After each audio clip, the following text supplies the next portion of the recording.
الحمد لله رب العالمين والصلاة والسلام على محمد بن عبد الله الأمين وعلى آله وأصحابه أجمعين إلى يوم الدين. قال الله تبارك وتعالى في القرآن المجيد: فأعوذ بالله من الشيطان الرجيم بسم الله الرحمن الرحيم. إن عدة الشهور عند الله 12 شهرا في كتاب الله يوم خلق السماوات والأرض منها 4 حرم ذلك الدين القيم فلا تظلموا فيهن أنفسكم وقاتلوا المشركين كافة كما يقاتلونكم كافة واعلموا أن الله مع المتقين. قال الله تبارك وتعالى في مقام آخر: سبحان الذي أسرى بعبده ليلا من المسجد الحرام إلى المسجد الأقصى الذي باركنا حوله لنريه من آياتنا إنه هو السميع البصير. قال النبي صلى الله تبارك وتعالى عليه وسلم: عرج بي إلى السماء أو كما قال عليه الصلاة والسلام. محترم و مکرم، قابل احترام عزیز ماؤں اور بہنوں، آج جمادی الاخری کی 28 تاریخ ہے اور مارچ کی 17 تاریخ 2018. ابھی میں نے آپ کے سامنے قرآن مجید کی 2 آیتیں تلاوت فرمائی ہیں. 2 آیتیں تلاوت کرنے کے بعد ایک حدیث کا ٹکڑا بھی پڑھا ہے. اللہ پاک سے دعا ہے کہ اللہ ہم کو قرآن مجید کی ان آیات سے حاصل ہونے والے اسباب حاصل کرنے کی اور اس سے فائدہ اٹھانے کی توفیق عطا فرمائے. قرآن مجید کی پہلی آیت کریمہ جو آپ کے سامنے تلاوت کی گئی وہ سورہ توبہ کی. اس آیت کریمہ میں پروردگار عالم عرب کے لوگوں کی ایک خراب عادت، ایک بری رسم کا خاتمہ کر رہے ہیں. اللہ تعالیٰ فرماتے ہیں کہ مہینوں کی تعداد اللہ کے نزدیک ان عدت الشہور عند اللہ 12 شہرا 12 مہینے فی کتاب اللہ، اللہ کی کتاب میں، یوم خلق السماوات والارض، زمین اور آسمان کے بنائے جانے کے وقت سے. عرب کے زمانے میں عربوں کے یہاں ایک رسم یہ تھی، وہ لوگ چونکہ ملت ابراہیم پر زندگی گزارا کرتے تھے. ابراہیم علیہ السلام کی شریعت میں اور آپ سے پچھلی شریعتوں میں بھی اللہ تبارک و تعالیٰ نے سال کے مہینوں کی تعداد 12 بنائی ہے. جب سے زمین و آسمان بنا تب سے یہ تعداد ہے، اور فرمایا منہا 4 حرم، ان 12 مہینوں میں 4 مہینے قابل احترام. عرب کے لوگ جب کوئی جنگ ہوتی، مقابلہ کرتے، لڑائی کرتے، کبھی لڑتے لڑتے 10 مہینے تک لڑائی ہو جاتی،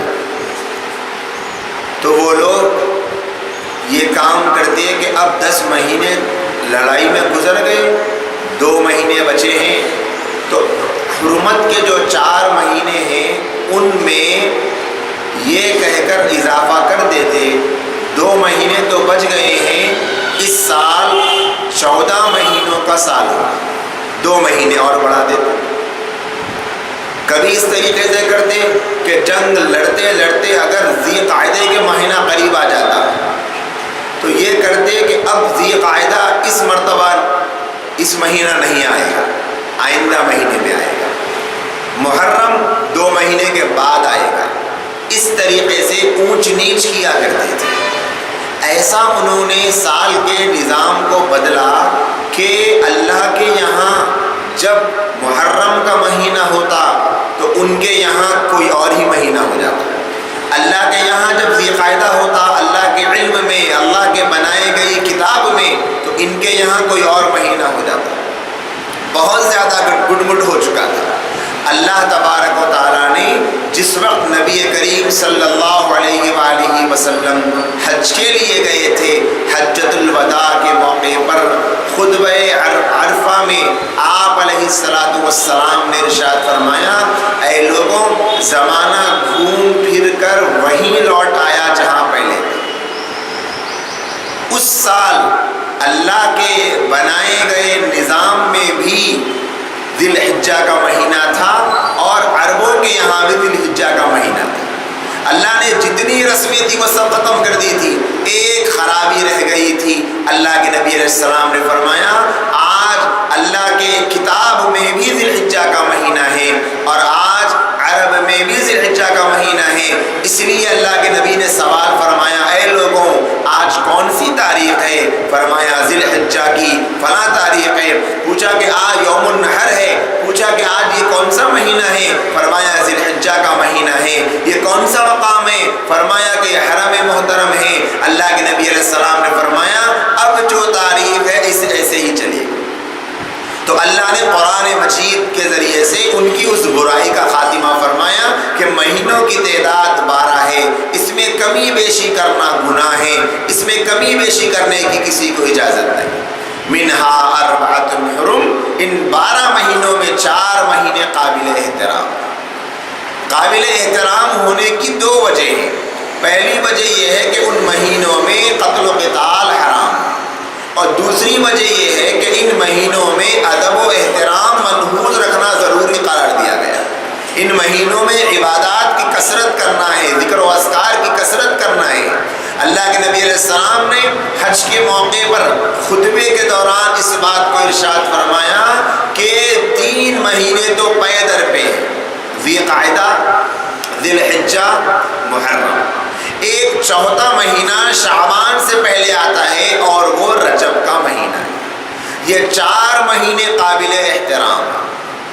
پہلا جو سبب تھا قتل و قتال کا حرام ہونا، اس کا حکم منسوخ ہو گیا۔ دوسرا جو سبب ہے، ان مہینوں میں ادب و احترام کا ملحوظ رکھنا ضروری قرار دیا گیا، وہ اب بھی باقی ہے۔ اور ان مہینوں میں ادب و احترام یہ ہے کہ اللہ کی کسی بھی نافرمانی کو نہ کیا جائے، اللہ کی ہر فرما برداری کو بجا لانے کا اہتمام کیا جائے، نیکیوں کی کثرت کی جائے، عبادات میں حد درجے اہتمام کیا جائے۔ تو 3 مہینے تو گزر گئے، ذی قاعدہ، ذی الحجہ، محرم۔ ابھی کل اگر چاند نظر آ جائے تو رجب کا مہینہ شروع ہو جائے گا۔ اب رجب کا مہینہ بھی قابل احترام مہینوں میں سے ایک ہے۔ تو اس مہینے میں کرنے کے کام کیا ہیں؟ امام ابو بکر جساس رحمۃ اللہ علیہ فرماتے ہیں کہ ان آیات میں اشارہ ملتا ہے اس جانب قابل احترام ہونے سے کہ اگر کوئی بندہ ان قابل احترام مہینوں میں نیکی کی طرف اپنے آپ کو راغب کر لے تو اللہ سال کے بقیہ مہینوں میں بھی نیکی پر چلنا آسان کر دے۔ اور اگر کوئی ان قابل احترام مہینوں میں اپنی کوشش سے، اپنی محنت سے اپنے آپ کو گناہ سے بچا لے تو اللہ بقیہ مہینوں میں گناہ سے بچنے میں انتہائی مددگار اور معاون بنتا ہے۔ ایک اور جگہ امام ابو بکر جساس رحمۃ اللہ علیہ نے یہ ارشاد فرمایا کہ جو ان مہینوں میں نیکی کرے گا تو اللہ پاک عام مہینوں کے مقابلے میں نیکی کے کرنے پر اجر زیادہ عطا فرمائے۔ ان میں سے ایک مہینہ رجب کا مہینہ ہے، اور جو ان مہینوں میں گناہ کرے گا تو عام مہینوں میں گناہ کی جو سزا ہوتی ہے اس سے زیادہ سزا ان مہینوں میں اللہ پاک عطا کرے گا۔ تو اس لیے اب موقع ہے رجب کے مہینے کے آغاز کا۔ یہ تو قرآن مجید سے رجب کے مہینے کی حرمت کا ثبوت ہے۔ نبی صلی اللہ علیہ وسلم بھی رجب کے مہینے کے آغاز پر بہت اہتمام فرمایا کرتے تھے۔ جب چاند کا، رجب کا چاند دیکھتے تو ہو جاتا، اور آپ یہ دعا کثرت سے پڑھا کرتے تھے، اللہم بارک لنا رجب و شعبان وبلغنا رمضان، اے اللہ ہمارے لیے رجب میں برکت دیجیے اور شعبان میں برکت دیجیے اور ہم کو رمضان تک پہنچا دیجیے۔ کیا مطلب؟ ہماری زندگی میں، ہماری صحت میں، ہماری فرصت میں، ہماری اس دنیا میں کے جینے کی مہلت میں رجب میں بھی برکت دیجیے، شعبان میں بھی برکت دیجیے، اور ہماری زندگی کو اتنی طویل کر دیجیے کہ ہم رمضان کی نعمتوں کو، رمضان کی برکتوں کو، رمضان کی سعادتوں کو حاصل کر پائیں۔ تو میرے بھائیوں اور بہنوں، رجب کا اب جو مہینہ شروع ہونے والا ہے، اس مہینے کے آغاز سے پہلے ہی ہمیں اپنے آپ کو تیار کر لینا ہے عبادات کے لیے، نمازوں کے اہتمام کے لیے، ذکر و اذکار کی کثرت کے لیے، تلاوت قرآن کے اہتمام کے لیے، اللہ کی طرف اپنی لو کو لگانے کے لیے۔ آگے اللہ نے فرمایا ذالک الدین القیم، یہ ہے دین قیم۔ کیا مطلب؟ ہر مہینے کو اللہ تبارک و تعالیٰ نے جس وقت رکھا ہے، خاص طور پر قابل احترام مہینوں کو اللہ نے جب رکھا ہے، تب ان کو اسی جگہ پہ رکھنا۔ جیسے عرب کے لوگ اونچ نیچ کرتے تھے، اس طرح نہ کرنا، یہ ہے صحیح دین، اور اس طرح کرنا جیسے عرب کرتے تھے، یہ دین میں یہ کجی کرنا ہے اور اللہ کی نافرمانی کرنا ہے۔ اور اسی طرح صحیح دین قیم یہ ہے کہ ان مہینوں کا احترام کیا جائے، ان مہینوں میں اللہ کی عبادت میں کثرت کی جائے۔ فلا تظلموا فیہن انفسکم، اللہ فرماتے ہیں کہ اپنے آپ پر ان مہینوں میں ظلم مت کرو۔ ظلم کرنے کا مطلب یہ ہے کہ ان مہینوں کو اونچ نیچ کر کے، آگے پیچھے کر کے اپنے آپ پر ظلم مت کرو، اور اسی طرح ان مہینوں کی ناقدری کر کے، ان قابل احترام مہینوں میں اللہ کی نافرمانی کر کے، اللہ کو ناراض کر کے، نبی علیہ السلام کی سنتوں کو چھوڑ کر، نبی کے بتائے گئے طریقوں کو چھوڑ کر آپ ان مہینوں میں اپنے آپ پر ظلم مت کریں۔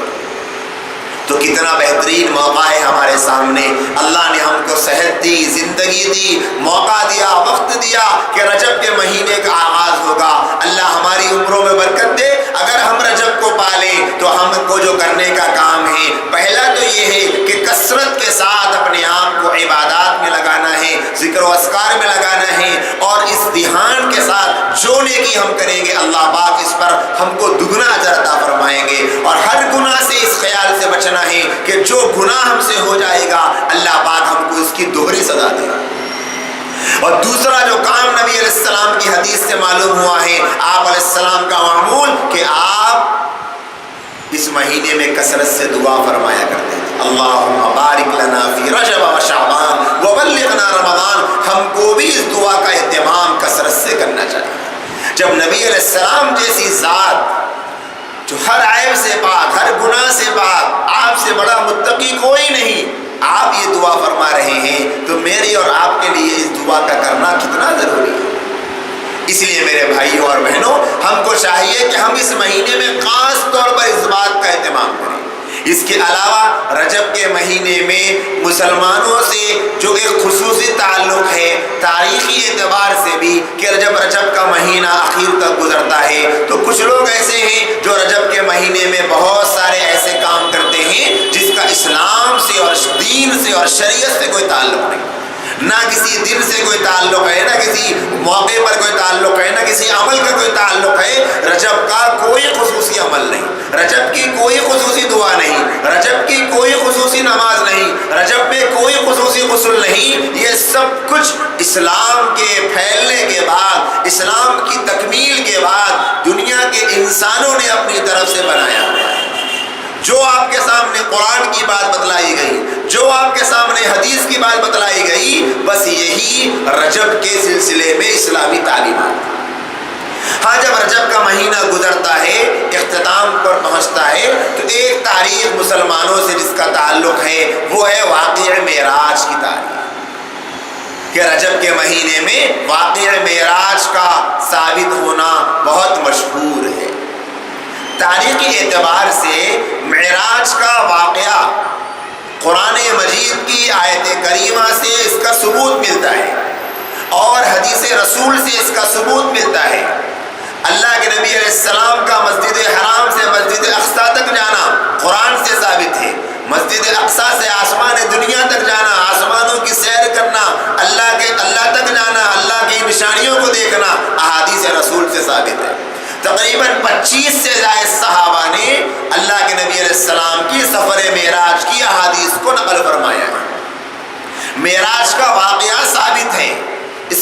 ثبوت میں کوئی شک نہیں، جسم مع روح سے ثابت ہے۔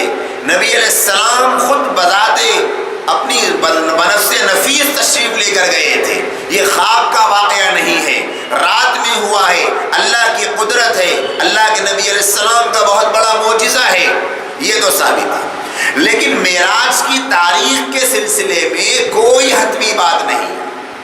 بعض علماء کہتے ہیں کہ رجب کی 27 تاریخ کو ہوا، بعض لوگ کہتے ہیں ربیع الاول میں ہوا، بعض کا تو کہنا ہے کہ رمضان میں ہوا، بعض کا کہنا ہے کہ رجب کے ابتدائی دنوں میں ہوا۔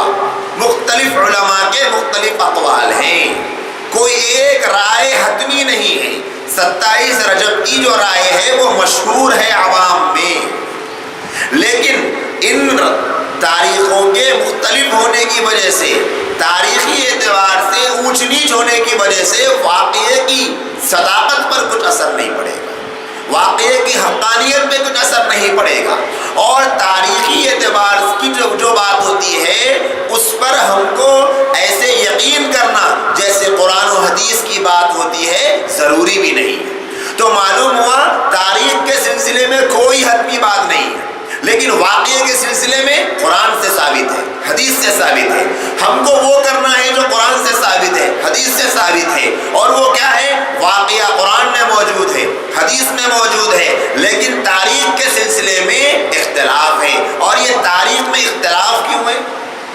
کیونکہ معراج کا واقعہ نبی صلی اللہ علیہ وسلم کی زندگی کے مکی دور میں ہوا ہے، اور مکی دور میں تاریخ کو محفوظ رکھنے کا کوئی بھی معمول نہیں تھا۔ مدنی زندگی جب شروع ہوئی تب سے مسلمانوں نے تاریخ کو محفوظ رکھنے کا اہتمام فرمایا۔ مکہ المکرمہ کی زندگی میں حالات کیسے تھے ہم سب جانتے ہیں، تاریخ وہاں پر محفوظ نہیں رکھی گئی، بلکہ یہاں تک علماء کا اختلاف ہے۔ بعض کہتے ہیں کہ اللہ کے نبی علیہ السلام کو نبی بنائے جانے کے 5 سال کے بعد معراج ہوئی، بعض کہتے ہیں 10 سال بعد ہوئی، بعض کہتے ہیں مدنی دور کے شروع ہونے سے کچھ دن پہلے ہوئی، یہی قول راجح ہے۔ تو تاریخ کے سلسلے میں بھی کوئی حتمی بات نہیں ہے، اور مہینے کے سلسلے میں بھی کوئی حتمی بات نہیں ہے، زمانے کے سلسلے میں بھی کوئی پکی بات نہیں ہے، ہاں واقعے کے سلسلے میں پکی بات ہے۔ لہٰذا جو لوگ 27 رجب کو معراج ہونے کے بارے میں یہ کہہ کر کہ اس سلسلے میں کوئی اسلامی تعلیمات ہے یہ سمجھتے ہیں، ان کا یہ سمجھنا ٹھیک نہیں ہے، کیونکہ اس تاریخ میں معراج کا واقعہ ہونے پر ہی علماء کے درمیان تاریخی اختلاف ہے۔ بہرحال یہ تو ہوئی تاریخی بات۔ قرآن مجید کی جو آیت کریمہ میں نے آپ کے سامنے پڑھی ہے، اس میں پروردگار عالم نے آپ علیہ السلام کے اس معجزے کا تذکرہ فرمایا ہے۔ آپ کا سب سے بڑا معجزہ تو قرآن مجید ہے، جو قیامت تک رہنے والی انسانیت کے لیے ہدایت کا چراغ ہے۔ اللہ نے اپنے بہت سے نبیوں کو بہت سے معجزے دیے، لیکن جو معجزہ نبی علیہ السلام کو معراج کی شکل میں دیا ہے، اس قسم کا عظیم الشان معجزہ کسی کو عطا نہیں ہوا ہے۔ اللہ قرآن میں فرماتے ہیں سبحان الذی اسری بعبدہ، پاک ہے وہ ذات جو اپنے بندے کو لے کر گیا ہے۔ سب سے پہلا جملہ اللہ نے یہ ارشاد فرمایا پاک ہے وہ ذات۔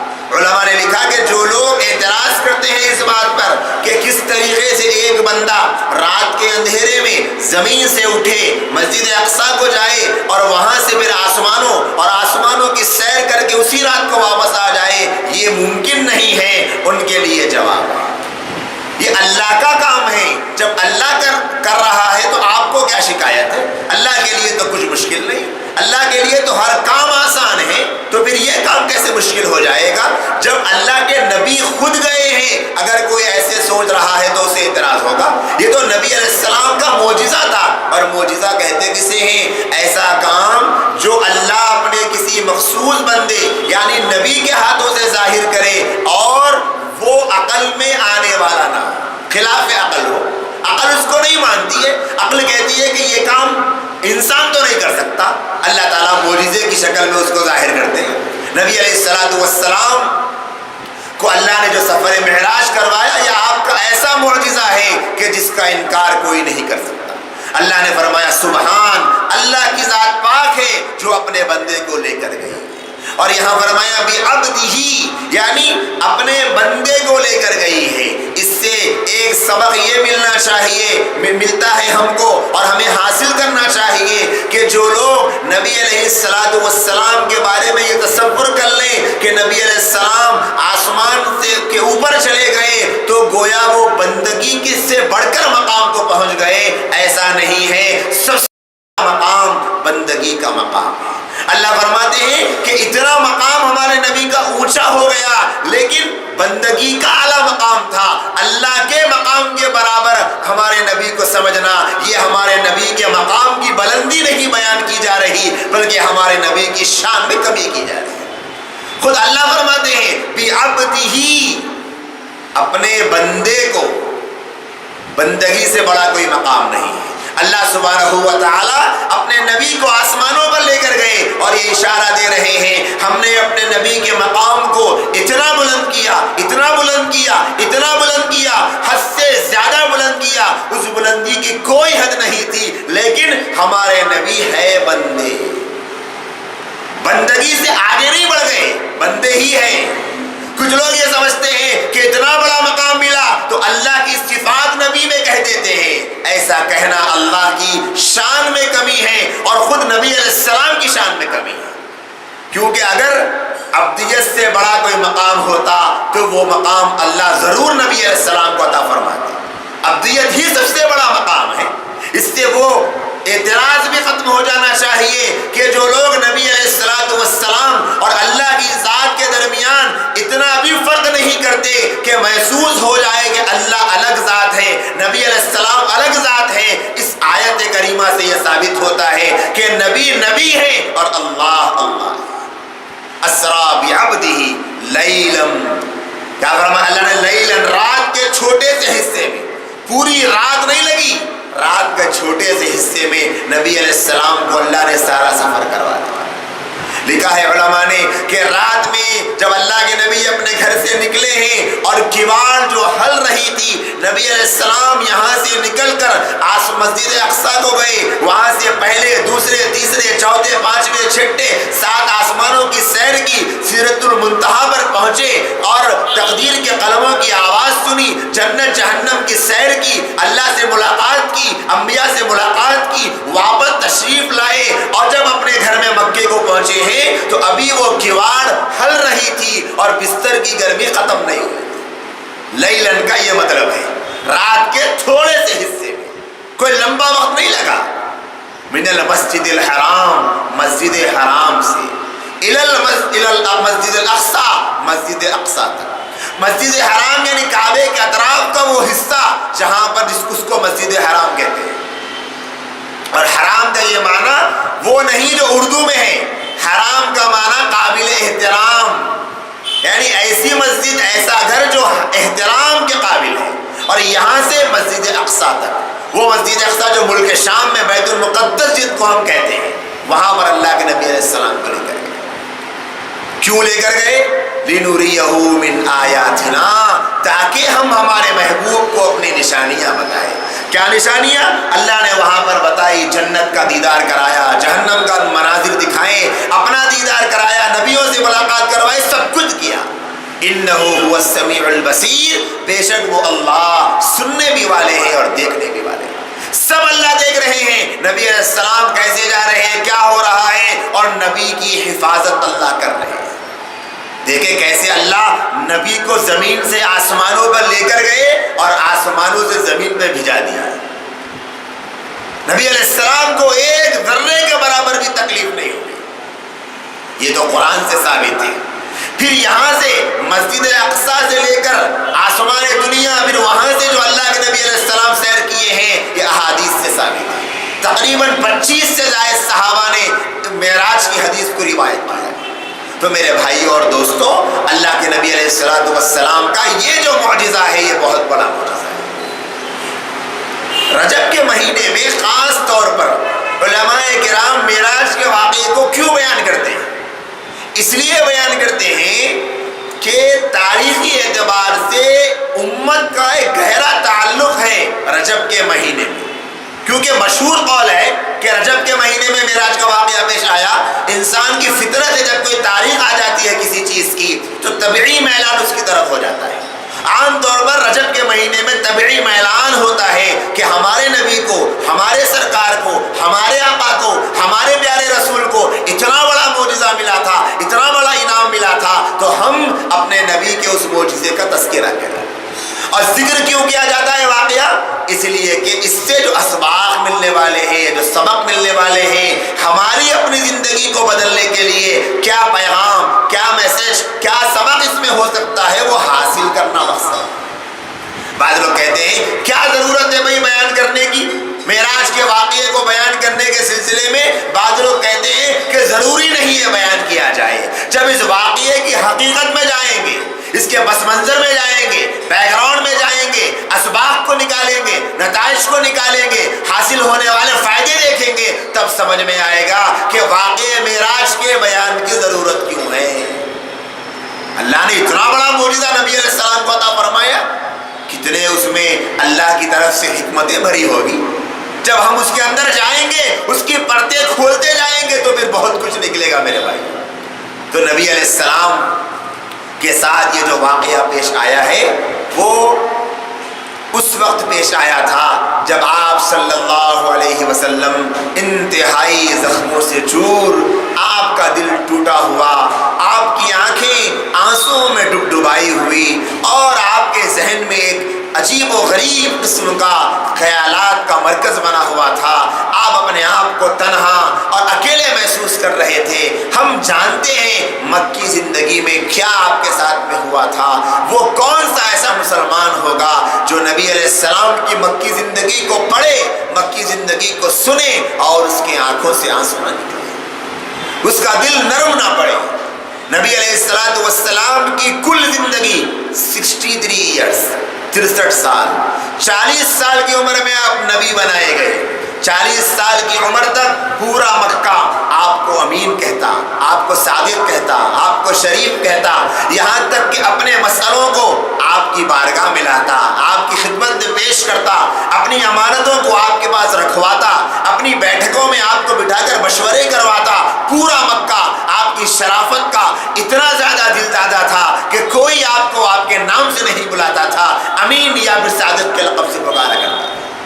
اتنا زیادہ نبی علیہ السلام پورے مکے کے ان لوگوں کے سامنے، ان لوگوں کے دلوں پر جو کسی کی تعریف کرنے کو کبھی آگے نہیں ہوتے تھے، ان کے دلوں پہ چھا چکے تھے۔ ایسا آپ کا مقام تھا، ایسا آپ کا مرتبہ تھا، ایسی آپ کی ہستی تھی، ایسی آپ کی شخصیت تھی، ایسی آپ کی پوزیشن تھی مکہ المکرمہ میں۔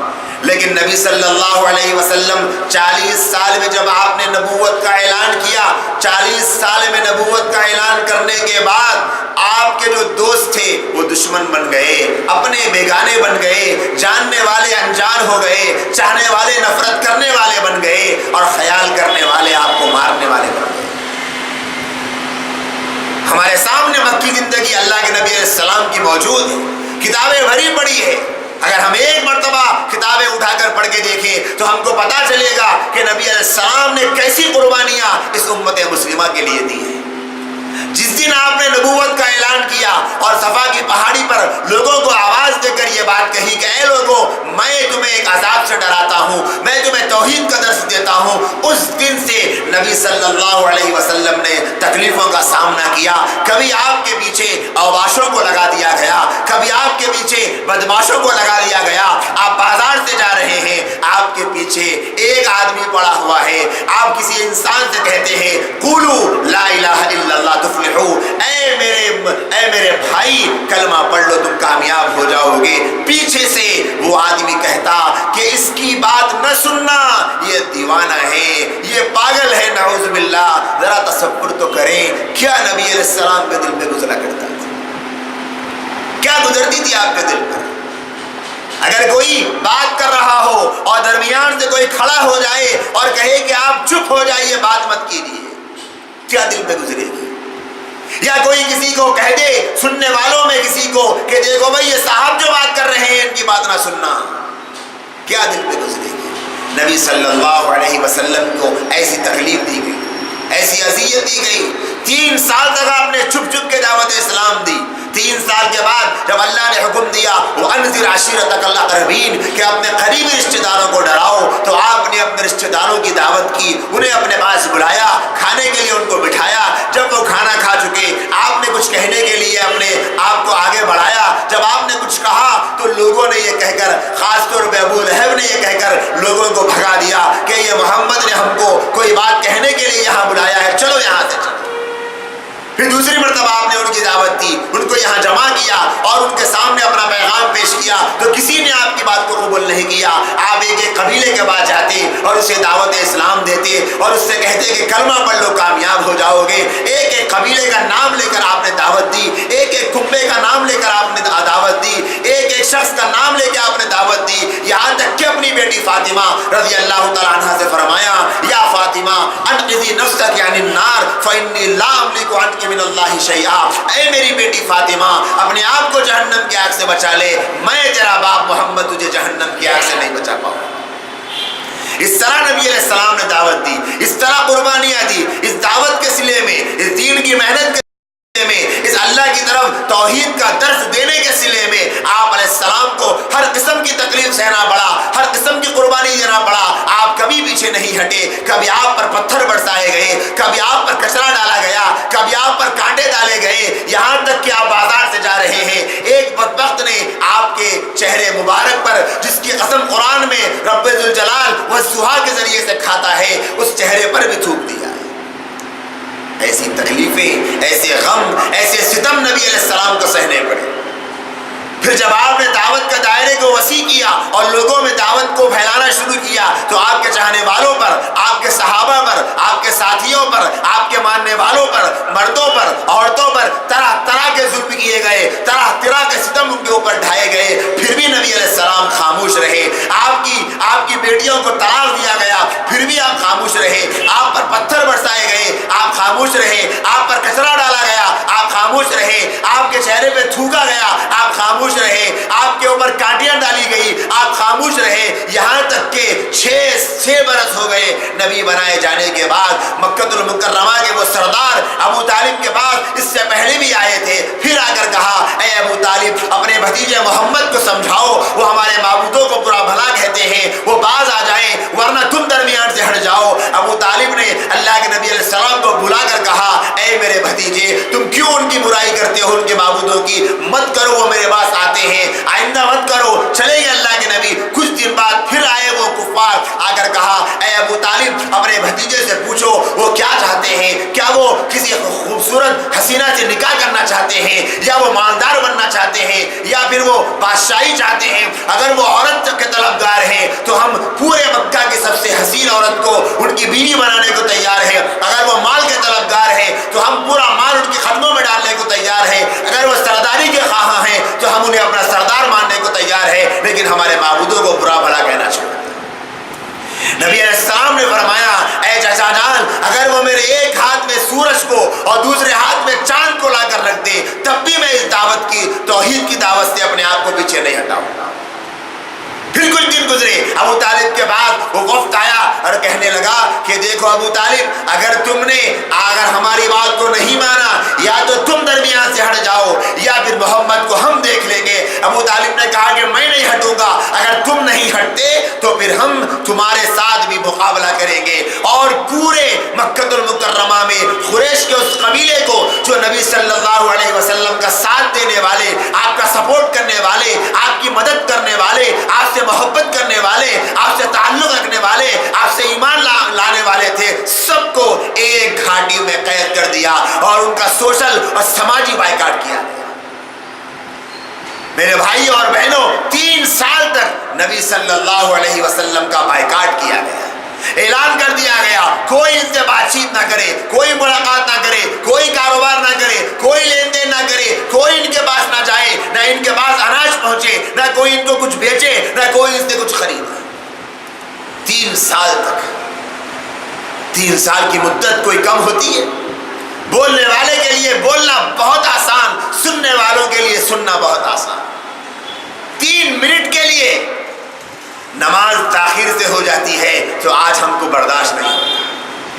3 منٹ قرات کرنے کے لیے آج ہم تیار نہیں ہوتے۔ 3 منٹ اسلام کے لیے قربانی دینے کے بعد ہمارے پاس وقت نہیں ہے. 3 سال نبی صلی اللہ علیہ وسلم نے کیسے گزارے؟ 3 سال میں روزانہ سورج آپ پر طلوع ہوا ہوگا، روزانہ چاند آپ پر آیا ہوگا، سردی اور گرمی آئی ہوگی. کیسے قربانی؟ میرے بھائیوں اور بہنوں ہم تصور نہیں کر سکتے. حضرات صحابہ کہتے ہیں کہ کچھ دن تک تو ہمارے پاس کھانے کا سامان تھا، جب وہ سامان ختم ہو گیا تو ہمارے بچے بھوک سے بلبلاتے، ہماری بیٹیاں بھوک سے تڑپتی، ہماری عورتوں کے یہاں پلانے کے لیے دودھ نہیں، کھانے کے لیے کھانا نہیں، ان کے سینے دودھ سے خالی تھے، ہمارے بچوں کے پیٹ بھوک سے خالی تھے. بچے بلبلا کر ہمارے قدموں میں تڑپتے، لیکن ہم انہیں کچھ کھلانے کے لیے سامان اپنے پاس نہیں پاتے. یہاں تک کہ ہم نے اپنے بھوک کو مٹانے کے لیے درختوں کے پتے چبائے، اور پتے چباتے چباتے ہمارے منہ میں چھالے پڑ جایا. 3 سال تک ایسی قربانی دی نبی علیہ السلام. آپ کے ساتھ آپ کے صحابہ نے، آپ کے ساتھیوں نے. ایک مرتبہ حضرت خدیجہ نے کچھ سامان بھیجنے کی کوشش کی، اناج کھانا بھیجنے کی کوشش کی، تو راستے میں ابو جہل نے وہ بھی چھین لیا کہ ان کے ساتھ کسی قسم کا تعلق نہ رکھا جائے. اور معاہدہ لکھا گیا تھا کہ اے ابو طالب، جب تک تم محمد کو ہمارے حوالے نہیں کرو گے، ہم تم کو محمد کو اس کے اندر سے نکلنے نہیں دیں گے. اور معاہدے کو لکھ کر کعبۃ اللہ میں لٹکا دیا گیا. 3 سال ہوئے نبی صلی اللہ علیہ وسلم کو اللہ نے وحی کے ذریعے سے اس بات کا علم عطا فرمایا کہ وہ محاصرہ کو دیمک چاٹ چکی ہے. جب گئے ابو طالب کو اللہ کے نبی نے کہا، جا کر دیکھا تو پتا چلا سوائے اللہ کے نام کے کچھ لکھا ہوا نہیں. تو اس وقت نبی علیہ السلام کا یہ 3 سال کا محاصرہ ختم ہوا. ہم ذرا 3 سال پہلے کی اپنی زندگی کا جائزہ لے کے دیکھیں، 3 سال آنے والی زندگی کا جائزہ لے کے دیکھیں. 3 سال کی مدت کتنی بڑی ہوگی. اور نبی علیہ السلام یہ قربانی کیوں دے رہے ہیں؟ مال کے لیے، سامان کے لیے، جائیداد کے لیے، جاگیر کے لیے، نسلوں کے مالدار ہونے کے لیے، نسلوں کے دنیا کی ترقی کے لیے، اس امت کے ایمان کی بقا کے لیے، اللہ کے توحید کے پرچم کو بلند کرنے کے لیے، اللہ کی توحید کے درس کو عام کرنے کے لیے نبی علیہ السلام یہ قربانی کیوں دیے ہیں؟ تاکہ میرا یہ پیغام قیامت تک آنے والی امت کو پہنچ جائے، اللہ کے توحید کا یہ درس گھر گھر عام ہو جائے، اللہ کی توحید ہر انسان کے دل میں پیوست ہو جائے. کیوں دی قربانی؟ آپ کے صحابہ نے کیوں دی؟ آپ کی صحابیات نے کیوں دی؟ اسی لیے تاکہ یہ اسلام پھل جائے، پھول جائے، تاکہ یہ اسلام گھر گھر پہنچ جائے، تاکہ ایمان کی دولت سے ہر مرد ہر عورت سیراب ہو جائے. جب 3 سال کے بعد یہ مشقت ختم ہوئی،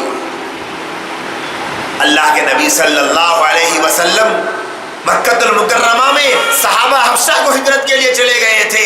بڑا مشکل ہو گیا تھا مکے میں رہنا، لیکن اس کے باوجود نبی علیہ السلام کا آبائی وطن تھا، وہاں پر اللہ کا گھر تھا، وہاں پر ملت ابراہیم کا مرکز تھا. اللہ کی طرف سے اعلان کرنے کے لیے نبی علیہ السلام کے آبا و اجداد نے جو آوازیں لگائی تھی وہی اس کا مرکز تھا.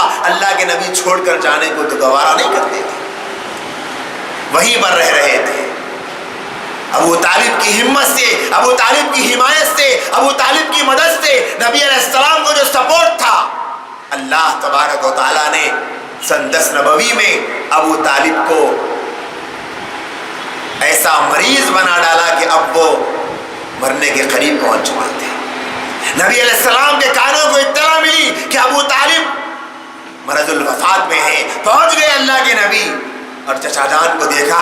چچا جان کی حالت دیکھ کر ایسا محسوس ہوتا تھا کہ اب اس دنیا میں نہیں رہیں گے. ذرا تصور کرو میرے بھائیوں، اس نبی کے دل کو کیسے ٹھیس پہنچی ہوگی. ہائے میرا چچا، جب میں 8 برس کا تھا تو اس نے میرا ہاتھ تھاما تھا، میرے دادا کے طفیل ہاتھوں سے مجھے اپنے قبضے میں لیا تھا اور میری تربیت کی، میرے اوپر محنت کی، مجھے ہر دشمن سے بچایا.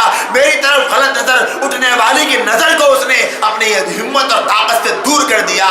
آج میرا چچا بستر مرگ پہ پڑا ہے. میں نے ہر ایک کو دعوت توحید دینے کے لیے خود کو بے چین کیا، تڑپایا، لیکن یہی میرا چچا بغیر ایمان کے بستر پہ پڑا ہوا ہے. یہی جذبے کے ساتھ آقا دو جہاں آگے بڑھے. اپنے چچا سے کہا، اے چچا جان کلمہ پڑھ لیجیے.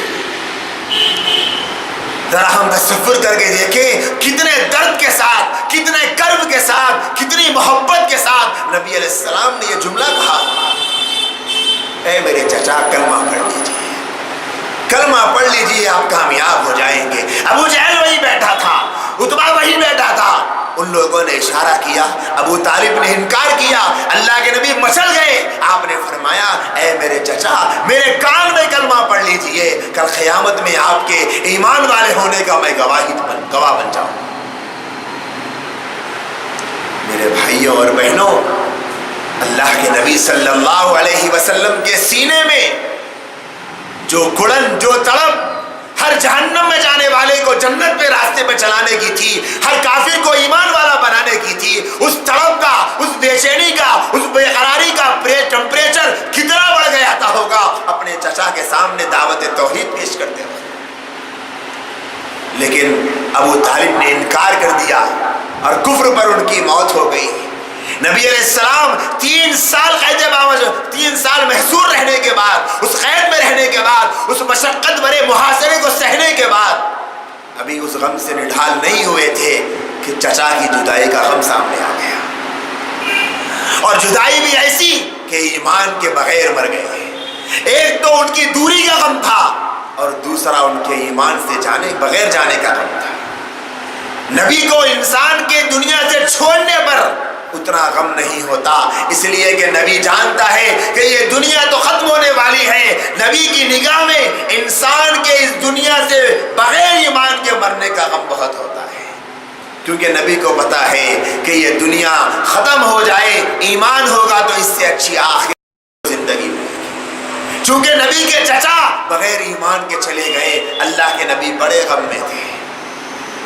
آپ کو باہر کا جو سپورٹ تھا وہ ختم ہو گیا، آپ کے باہر کی جو مدد کرنے والے آپ کے چچا تھے وہ آپ سے رخصت ہو گئے، وہ آپ سے جدا ہو گئے۔ نبی صلی اللہ علیہ وسلم بڑے غم میں تھے، بڑی تکلیف میں تھے، بڑی بے چینی میں تھے، بڑی بے قراری میں تھے۔ ہم اس کا اندازہ قیامت کی صبح تک نہیں لگا پائیں گے۔ ہم سوائے تقریر کرنے کے، سوائے تقریر سننے کے اور کچھ نہیں کر پائیں گے۔ اللہ ہمیں وہ دل عطا کرے، ہمیں رائی کے دانے کے برابر وہ احساس ہو جائے ہمارے نبی کا دل کتنا گڑ رہا تھا۔ کیسا ہوتا ہے جب کسی کے اوپر سے ایک بہت بڑا حفاظتی انتظام ختم ہو جائے، ہم اس کا اندازہ نہیں لگا پائے۔ نبی علیہ السلام کے سامنے پورا مکہ آپ کا دشمن، ایک آپ کے چچا آپ کی حمایتی تھے۔ صحابہ مسلمان ہوئے لیکن اس پوزیشن میں نہیں تھے کہ نبی علیہ السلام کو دشمنوں کے حملوں سے بچا پائے۔ ان کی زندگیاں خود قربانیوں کے راستے پر چل رہی تھی۔ نبی علیہ السلام کا یہ غم آپ کو اندر سے بے چین اور وہ بے قرار کر رہا تھا۔ اللہ کی جو مرضی تھی بہرحال وہ ہونا ہے۔ ہم نے یہی سنا ہے اپنے بڑوں سے، اللہ جس بندے کو اپنا قرب دینا چاہتا ہے اسے قربانیوں کے راستے پر چلاتا ہے، آزمائشوں میں اس کو ڈھکیل دیتا ہے، تاکہ میرا بندہ ان آزمائشوں کی وادیوں کو پار کر کے جب میرے قریب آئے گا تو میں اسے ایسا مقام دوں گا اس کے سامنے اس کے وہ آزمائشیں ہیٹ نظر آئیں گی۔ ایک ہفتہ بھی نہیں گزرا تھا کہ اللہ کے نبی صلی اللہ علیہ وسلم کی شریک حیات حضرت خدیجۃ الکبریٰ رضی اللہ تعالیٰ عنہا اللہ کو پیاری ہو گئی۔ آپ کے 2 تھے مصیبت میں ہمت بننے والے سپورٹر، ایک حضرت خدیجہ گھر میں، ایک حضرت ابو طالب باہر۔ پہلے باہر کا آسرا چلا گیا، پھر اللہ تبارک و تعالیٰ نے حضرت خدیجہ جو آپ کی شریک حیات، جو آپ کے ہمیشہ ایمان میں، دعوت دین میں، دعوت توحید میں مددگار بننے والی تھی، حضرت خدیجہ رضی اللہ تعالیٰ عنہ نے اللہ کے نبی کا اتنا زیادہ خیال فرمایا، اتنا اللہ کے نبی علیہ السلام کے ایمان اور دعوت دین میں مدد فرمائی کہ نبی علیہ السلام ان کے انتقال کے بعد اپنی زندگی کے آخری ایام تک کبھی انہیں بھلا نہیں پائے، ہمیشہ ان کا تذکرہ فرمایا کرتے تھے۔ حضرت عائشہ رضی اللہ تعالیٰ عنہ فرماتی ہے مجھے غیرت کسی پر اگر آئی تو حضرت خدیجہ پر آئی کہ کیا وہ بوڑھی عورت کو آپ ہمیشہ یاد کرتے رہتے ہیں۔ اس واقعے کے حصے سے ہمیں یہ سبق ملتا ہے کہ گھر کی عورت اگر اپنے شوہر کے دین میں، اپنے شوہر کے ایمان میں، اپنے شوہر کے دین کے کام میں، اس کی دینداری پر قائم رہنے میں، اس کی مددگار کی معاونہ بنے گی، اس کو اپنی طرف سے آگے بڑھانے کی کوشش کرے گی، تو اللہ کے نبی صلی اللہ علیہ وسلم جیسا اپنی بیوی کے لیے اپنے آپ کو مہربان بنائے تھے، اللہ تعالیٰ ایسے ہر بیوی کے شوہر کے دل میں اس کی محبت کو ڈالے گا۔ آج مسلم معاشرے کی عورتوں کی طرف سے جو شکایتیں مردوں کی زبانوں سے ملتی ہیں کہ ہم نماز پڑھنا چاہتے ہیں، ہماری بیوی ہم کو ٹوکتی ہے، ہم دین پہ چلنا چاہتے ہیں، ہماری بیوی ساتھ نہیں دیتی، ہم پردہ کرانا چاہتے ہیں، ہماری بیوی ہماری بات نہیں سنتی۔ حضرت خدیجہ رضی اللہ تعالیٰ عنہ کی زندگی اسوہ ہے قیامت تک آنے والی امت کی بہنوں اور بیٹیوں کے لیے۔ جب حضرت خدیجہ رضی اللہ تعالیٰ عنہ کا بھی انتقال ہو گیا تو اللہ کے نبی علیہ السلام کے غم کا حال کیا ہوا ہوگا، ہم اس کا اندازہ نہیں لگا پائے گا، تصور کر ہی نہیں پائیں گے کیا نبی کے دل پہ گزری ہوگی۔ ایک طرف چچا جان چلے گئے، دوسری طرف اپنی بیوی اور شریک حیات چلی گئی، پھر چچا کی جدائی کا غم الگ، ان کے بغیر ایمان کے مرنے کا غم الگ، تین غم اللہ کے نبی علیہ السلام کو ستا رہے تھے۔ آپ نے اسی اسنا میں مکہ المکرمہ کے حالات اور کشیدہ ہو گئے۔ اللہ کے نبی علیہ السلام پر ابو طالب کی وفات کے بعد ظلم و ستم کی زیادتی کے ایسے بڑے وسیع پیمانے پر انتظامات کیے گئے کہ اس کا اندازہ ہم نہیں لگا سکتے۔ نبی علیہ السلام نے سوچا کہ یہاں سے نکل کر اب میں کسی اور علاقے کا رخ کروں گا تاکہ وہاں کے لوگ میری دعوت کو قبول کریں۔ قریب کا علاقہ تھا طائف، وہاں قبیلے بنو ثقیف کے لوگ تھے۔ نبی علیہ السلام نے طائف کا رخ کیا، حضرت زید بن حارثہ کو اپنے ساتھ لے کر چلے گئے۔ وہاں پہنچے تو 3 بھائی تھے، تینوں سردار تھے، تینوں کی چودراہٹ تھی، تینوں بہت بڑے تھے، تینوں بڑے مالدار تھے۔ نبی علیہ السلام نے سوچا کہ اگر یہ تینوں میری بات سن لیں گے ہو سکتا ہے کہ طائف میں میں دین کا کام کروں۔ جب پہنچے جو امید لگا کر گئے تھے کم از کم وہ امید پوری ہو جاتی، تب بھی بہت تھا ایسے حالات میں، لیکن وہ امید کیا پوری ہوتی جو سوچا بھی نہیں تھا خواب و خیال میں، ویسی تاریخ طائف والوں نے رقم کر دی۔ ایسا خوفناک منظر طائف کی گلیوں نے زمین و آسمان کو دکھایا، قیامت کی صبح تک ایسا منظر کوئی دیکھ نہیں پائے گا۔ زمین و آسمان کے اگر رونگٹے کھڑے ہو سکتے تو کھڑے ہو گئے ہوگے اس منظر کو دیکھ کر۔ پہلے سردار نے کہا کہ نعوذ باللہ، آپ کو اللہ کو آپ ہی مل گئے نبی بنانے کے لیے، کوئی اور نہیں ملا۔ دوسرے نے کہا کہ اگر آپ نبی بن گئے ہیں تو اب تو عرب کی بربادی ہی بربادی ہے، نعوذ باللہ۔ تیسرے نے کہا کہ اگر آپ سچے ہیں تو میں آپ سے بات نہیں کرنا چاہتا، کیونکہ اگر آپ کی بات سنا اور مانا نہیں تو میں اللہ کے عذاب کا مستحق ٹھہروں گا، اور اگر آپ جھوٹے ہیں تو میں جھوٹوں سے منہ نہیں لگانا چاہتا۔ یہ جو جملے نبی علیہ السلام کے دل کو لگے ہیں، مکے میں تو جسم زخمی ہوا تھا، طائف والوں نے دل کو زخمی کر دیا۔ مکے پر تو جسم پر زخم لگے تھے، طائف والوں نے تو ایسا زخم دیا جو دل پہ لگا تھا۔ نبی علیہ السلام اتنے غمگین ہو گئے کہ یہ لوگ میرے ساتھ ایسا برتاؤ کر رہے ہیں، ایسا کہہ رہے ہیں۔ آپ نے فرمایا مجھے کم از کم لوگوں میں دعوت تو دینے دو۔ فرمایا کہ نہیں نہیں نہیں نہیں، ہم تمہیں دعوت دینے نہیں دیں گے۔ دعوت دینے کی اجازت کیا دیتے، بلکہ نبی علیہ السلام کے پیچھے چند اوباشوں اور بدماشوں کو لگا ڈالا، اور وہ بدماش آپ کے اوپر پتھر پھینکتے جا رہے ہیں۔ نبی علیہ السلام اب واپس جا رہے ہیں، اپنے وطن کی طرف آ رہے ہیں۔ آپ کے قدموں میں آپ کے نالین شریفین ہیں، زید بن حارث صاحب کے ساتھ ہیں۔ ادھر سے پتھر آتا ہے، نبی علیہ السلام کو روکنے کے لیے زید بن حارثہ ادھر آ جاتے ہیں، سامنے سے آتا ہے تو سامنے آتے ہیں، دائیں سے آتا ہے تو دائیں آتے ہیں۔ وہ ایک بندہ کتنا بچا پائے گا؟ پتھروں کی برسات، پتھر پھینکنے والے کئی ہیں، بچانے والا بس ایک ہے، اور وہ نبی جس کے لیے یہ دنیا بنائی گئی، جو اگر اشارہ کر دیتا اے میرا رب کیا تم مجھ سے ایسے ہی پیار کرتا ہے کہ تم مجھے ان ظالموں کے نظر میں چھوڑ دیا ہے؟ کیا تم نے مجھے اس لیے محبوب بنایا کہ میں پتھر کھاؤں؟ کیا تیرا مجھ سے یہی پیار ہے کہ تم میرا خون نکلتا ہوا دیکھ رہا ہے؟ تو اللہ آسمان کو پھاڑ کر فرشتوں کو بھیج دیتا، زمین کو پھاڑ کر طائف والوں کو دھسا دیتا، لیکن میرا محبوب ہے کہ مجسمے بیٹھے ہوئے بنے ہوئے ہیں، خاموش ہے، جاتے جا رہے ہیں۔ پتھر پڑا، نبی علیہ السلام کے جسم سے خون نکلا، آپ گرے، پھر زمین سے اٹھے، پھر پتھر پڑا، پھر زمین پہ گرے، پھر زمین سے اٹھے، پھر پتھر پڑا، یہاں تک کہ آپ کی نالین مبارک خون سے تر ہو گئی اور آپ کا جسم سے اتنا خون نکلا کہ آپ کمزور ہو گئے، آپ کے اندر انتہائی کمزوری اور نقاہت آ گئی اور آپ ایک انگور کے درخت کے یہاں تھک کر بیٹھ گئے۔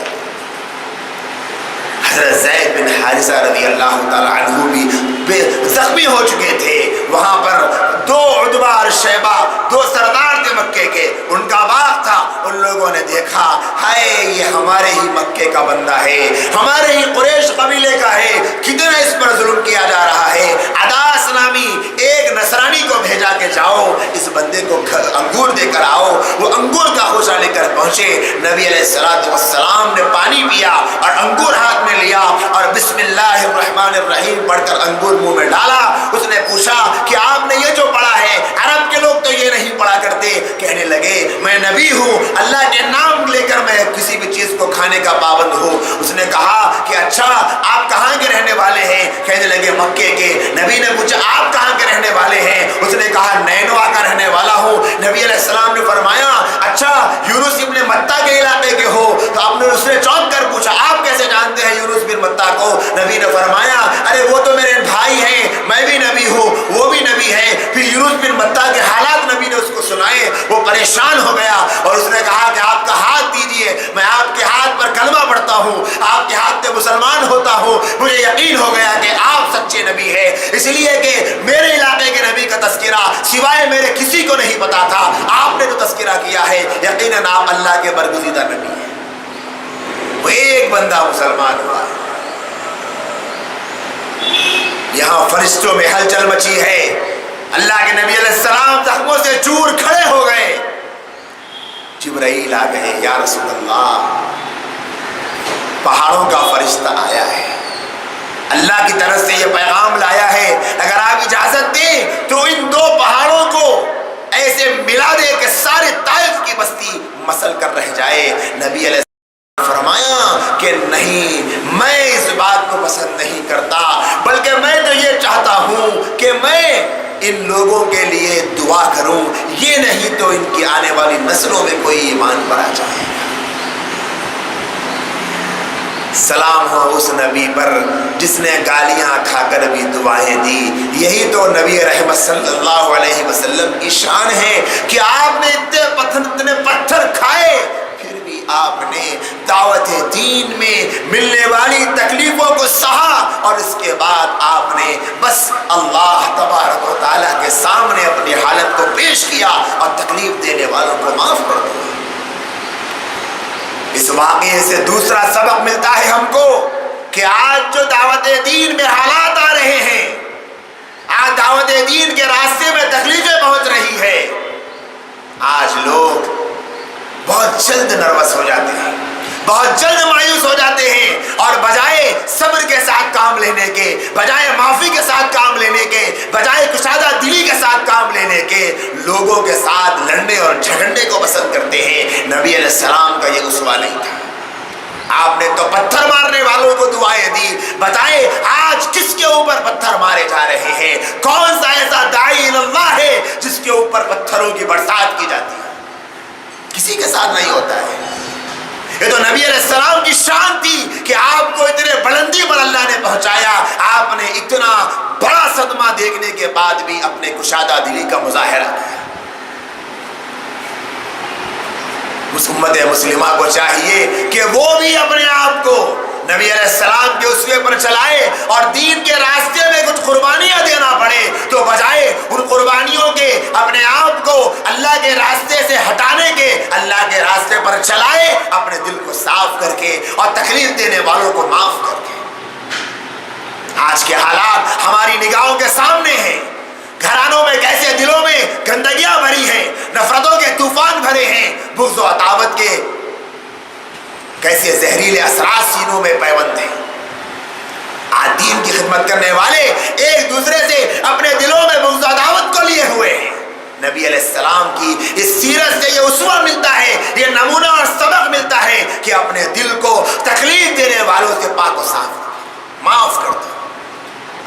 نبی نے فرمایا معاف کرنے والے کو اللہ عزت دیتا ہے، اور یہ بھی فرمایا جو حق پہ ہونے کے باوجود معاف کر دے، اگر اللہ اس کو عزت نہ دے کل قیامت میں مجھ سے عزت لے گا۔ اس سے بڑی بشارت اور کیا چاہیے؟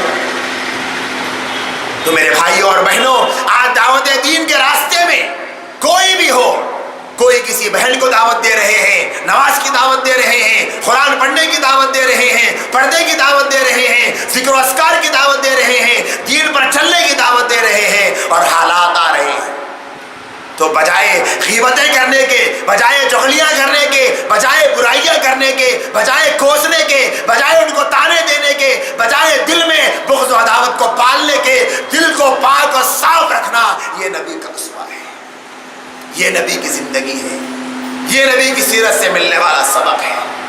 جبرائیل امین اللہ کے نبی کے اس فرمان کو سن کر فرشتے لے کر چلے گئے، نبی علیہ السلام کے دل پہ جو گزر رہی تھی وہ تو بس اللہ ہی جانتا ہے۔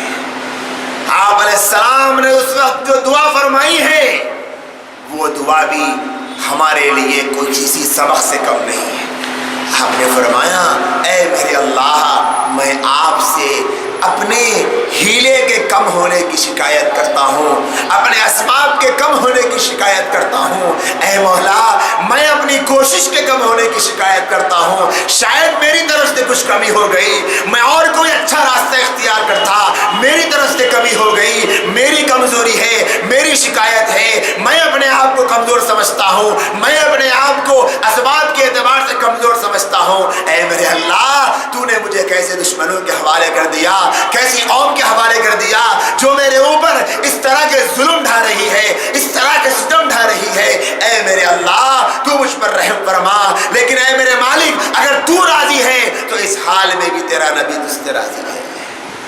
اتنے پتھر کھائے لیکن پھر بھی کہتے ہیں کہ اے میرے اللہ میں تجھ سے راضی ہوں۔ یہ تیسرا سبق ملتا ہے نبی علیہ السلام کی اس دعا سے کہ جب کبھی دین کے کام میں بظاہر تکلیف نظر آئے، کام بنتا ہوا نظر نہ آئے، تو بجائے ہم اللہ سے شکوہ کرنے کے اپنے اسباب کی شکایت کریں، اپنے اسباب کو کمزور سمجھیں، اپنی ہمت کو ناقص سمجھیں، اپنی کوشش کو کمزور سمجھیں کہ شاید میری طرف سے کچھ کمی آ گئی۔ آج میرے کتنے بھائی، میری کتنی بہنیں ایسی ہیں جن کو شکایت ہے، ہم بہت کوشش کرتے ہیں لیکن ہمارا بیٹا دین کا نہیں چلتا، ہماری بیٹی دین پہ نہیں چلتی، ہمارے ابا دین پہ نہیں چلتے، ہمارے امی دین پہ نہیں چلتے، ہمارے بستی کے فلاں فلاں دین پہ نہیں چلتے، تو ان کو اپنے آپ کو کمزور اور ناقص اور قصوروار سمجھنا ہے اور اللہ کے دربار میں دعا کرنا ہے۔ نبی علیہ السلام وہاں سے زید بن حارثہ کو لے کر نکلے، جب مکے کے قریب آئے تو کیا دیکھتے ہیں، مکہ المکرمہ سے ایک بار نکل گئے تھے، اب واپس آنے کے لیے ایسا مسئلہ ہے کہ کوئی آپ کی ضمانت لینے والا، تو آپ نے ایک شخص کے بعد زید بن حارثہ کو بھیجا، اس نے کہا کہ میں آپ کی ضمانت نہیں لیتا، دوسرے کو بھیجا، اس نے کہا کہ میں ضمانت نہیں لیتا، تیسرے شخص کے پاس بھیجا تو اس نے کہا کہ وہ آئے، گھوڑے پر بیٹھ کر آئے، اپنے بچوں کو ساتھ لائے، نبی علیہ السلام کو لے کر گئے اور لوگوں کے سامنے اعلان کیا کہ میں محمد کی ضمانت لیتا ہوں، اب محمد کی طرف کوئی غلط نظر اٹھا کے نہیں دیکھ سکتا۔ نبی علیہ السلام کے اوپر یہ حالت بھی آئی کہ اپنے علاقے میں، اپنے وطن میں خود ان کے محبوب رب کا بنایا ہوا کعبہ اور رب کا محبوب گھر کعبہ، اس کعبے کے علاقے میں آنے کے لیے نبی کو ضمانت کی ضرورت پڑی۔ کیسا مغموم تھا ہوگا آپ کا دل، کیسا پسیج رہا تھا ہوگا آپ کا دل، اگر کوئی اس وقت آپ کو مل جاتا تو آپ پھوٹ پھوٹ کے روتے کہ میرے اللہ میں 40 سال کی عمر کا جب ہوا تھا تو میں کتنا معزز تھا مکے میں، اور آج کیسے حالات تیرے دین کی محبت میں، تیرے دین کی فکر میں دیکھ رہا ہوں۔ جب آئے اللہ کے نبی مکہ المکرمہ کو اور ام ہانی کے مکان میں لیٹے، ایک روایت ہے مسجد حرم میں لیٹے، ایک قول ہے حجر اسود کے پاس تھے کہ فرشتے آپ کے پاس آئے، بڑے ہی غم سے چور ہو کر نبی علیہ السلام لیٹے ہوئے۔ ابن حجر رحمۃ رحمۃ اللہ علیہ نے تدبیر اس طرح دی ہے کہ جب ام ہانی کے مکان میں لیٹے تھے تو فرشتے آئے، آپ کو بیدار کیا، پھر آپ کے قلب اطہر کو دھویا گیا اور قلب کو نکال کر زمزم کے پانی سے آپ کے قلب کو دھویا گیا۔ اس سے ایک نقطہ یہ معلوم ہوا کہ زمزم کا پانی جنت کے پانی سے افضل ہے، اس لیے کہ اگر کوئی اور پانی اس سے افضل ہوتا تو جنت سے جبرائیل امین کو پانی لے کر آتا۔ زمزم کا پانی لانا اس بات کی طرف اشارہ ہے کہ زمزم کا پانی جنت کے پانی سے افضل ہے۔ پھر وہاں سے اللہ کے نبی حرم محترم کے پاس تھے اور قریب میں حجر اسود بھی تھا، پھر وہاں سے جبرائیل امین اللہ کا پیغام آپ کے پاس لے کر آئے اور فرمایا یا رسول اللہ، اللہ تعالیٰ آپ کو بلاتے ہیں، اللہ تعالیٰ نے آپ کو بلایا ہے اپنے پاس۔ تھوڑا سا ہم یہاں رک کر تصور کی دنیا میں جا کر سوچ کے دیکھیں، اتنے غموں میں چور تھے نبی، اتنے غموں میں چور۔ ظاہراً چچا کا جو حفاظتی پہرا تھا وہ ختم ہو گیا، بیوی جو تھی وہ جدا ہو گئی، طائف والوں نے یہ سلوک کیا، مکے میں آئے ہیں تو ضمانت پر آئے ہیں۔ جب جبرائیل نے کہا یا رسول اللہ، اللہ آپ کو بلا رہا ہے، تو نبی علیہ السلام کو کتنا اچھا لگا ہوگا، آپ کا کتنا غم تو اسی وقت ہلکا ہو گیا ہوگا کہ ایسے غم کے مومنٹس میں جب کوئی آپ کے غم کو ختم کرنے کے لیے نہیں تھا، اللہ کی طرف سے بلاوا آنا آپ کے لیے کتنا بہترین راستہ۔ اور اس سے چوتھا سبق ہم کو یہ حاصل ہوتا ہے کہ نبی صلی اللہ علیہ وسلم کو اتنی قربانیاں دینے کے بعد اللہ تعالیٰ نے آخر وہ مراد عطا فرما دی جس کا اللہ کا وعدہ ہے کہ دین کی خدمت کرنے والا، اللہ کے نبی کے راستے پہ چلنے والا کوئی مرد یا عورت کتنی ہی قربانیاں دے دے، یہ نہ سوچے کہ میری قربانیاں اب ضائع جائے گی، اللہ ضرور ایک دن اس کا صلہ دے گا، ضرور صلہ ملے گا۔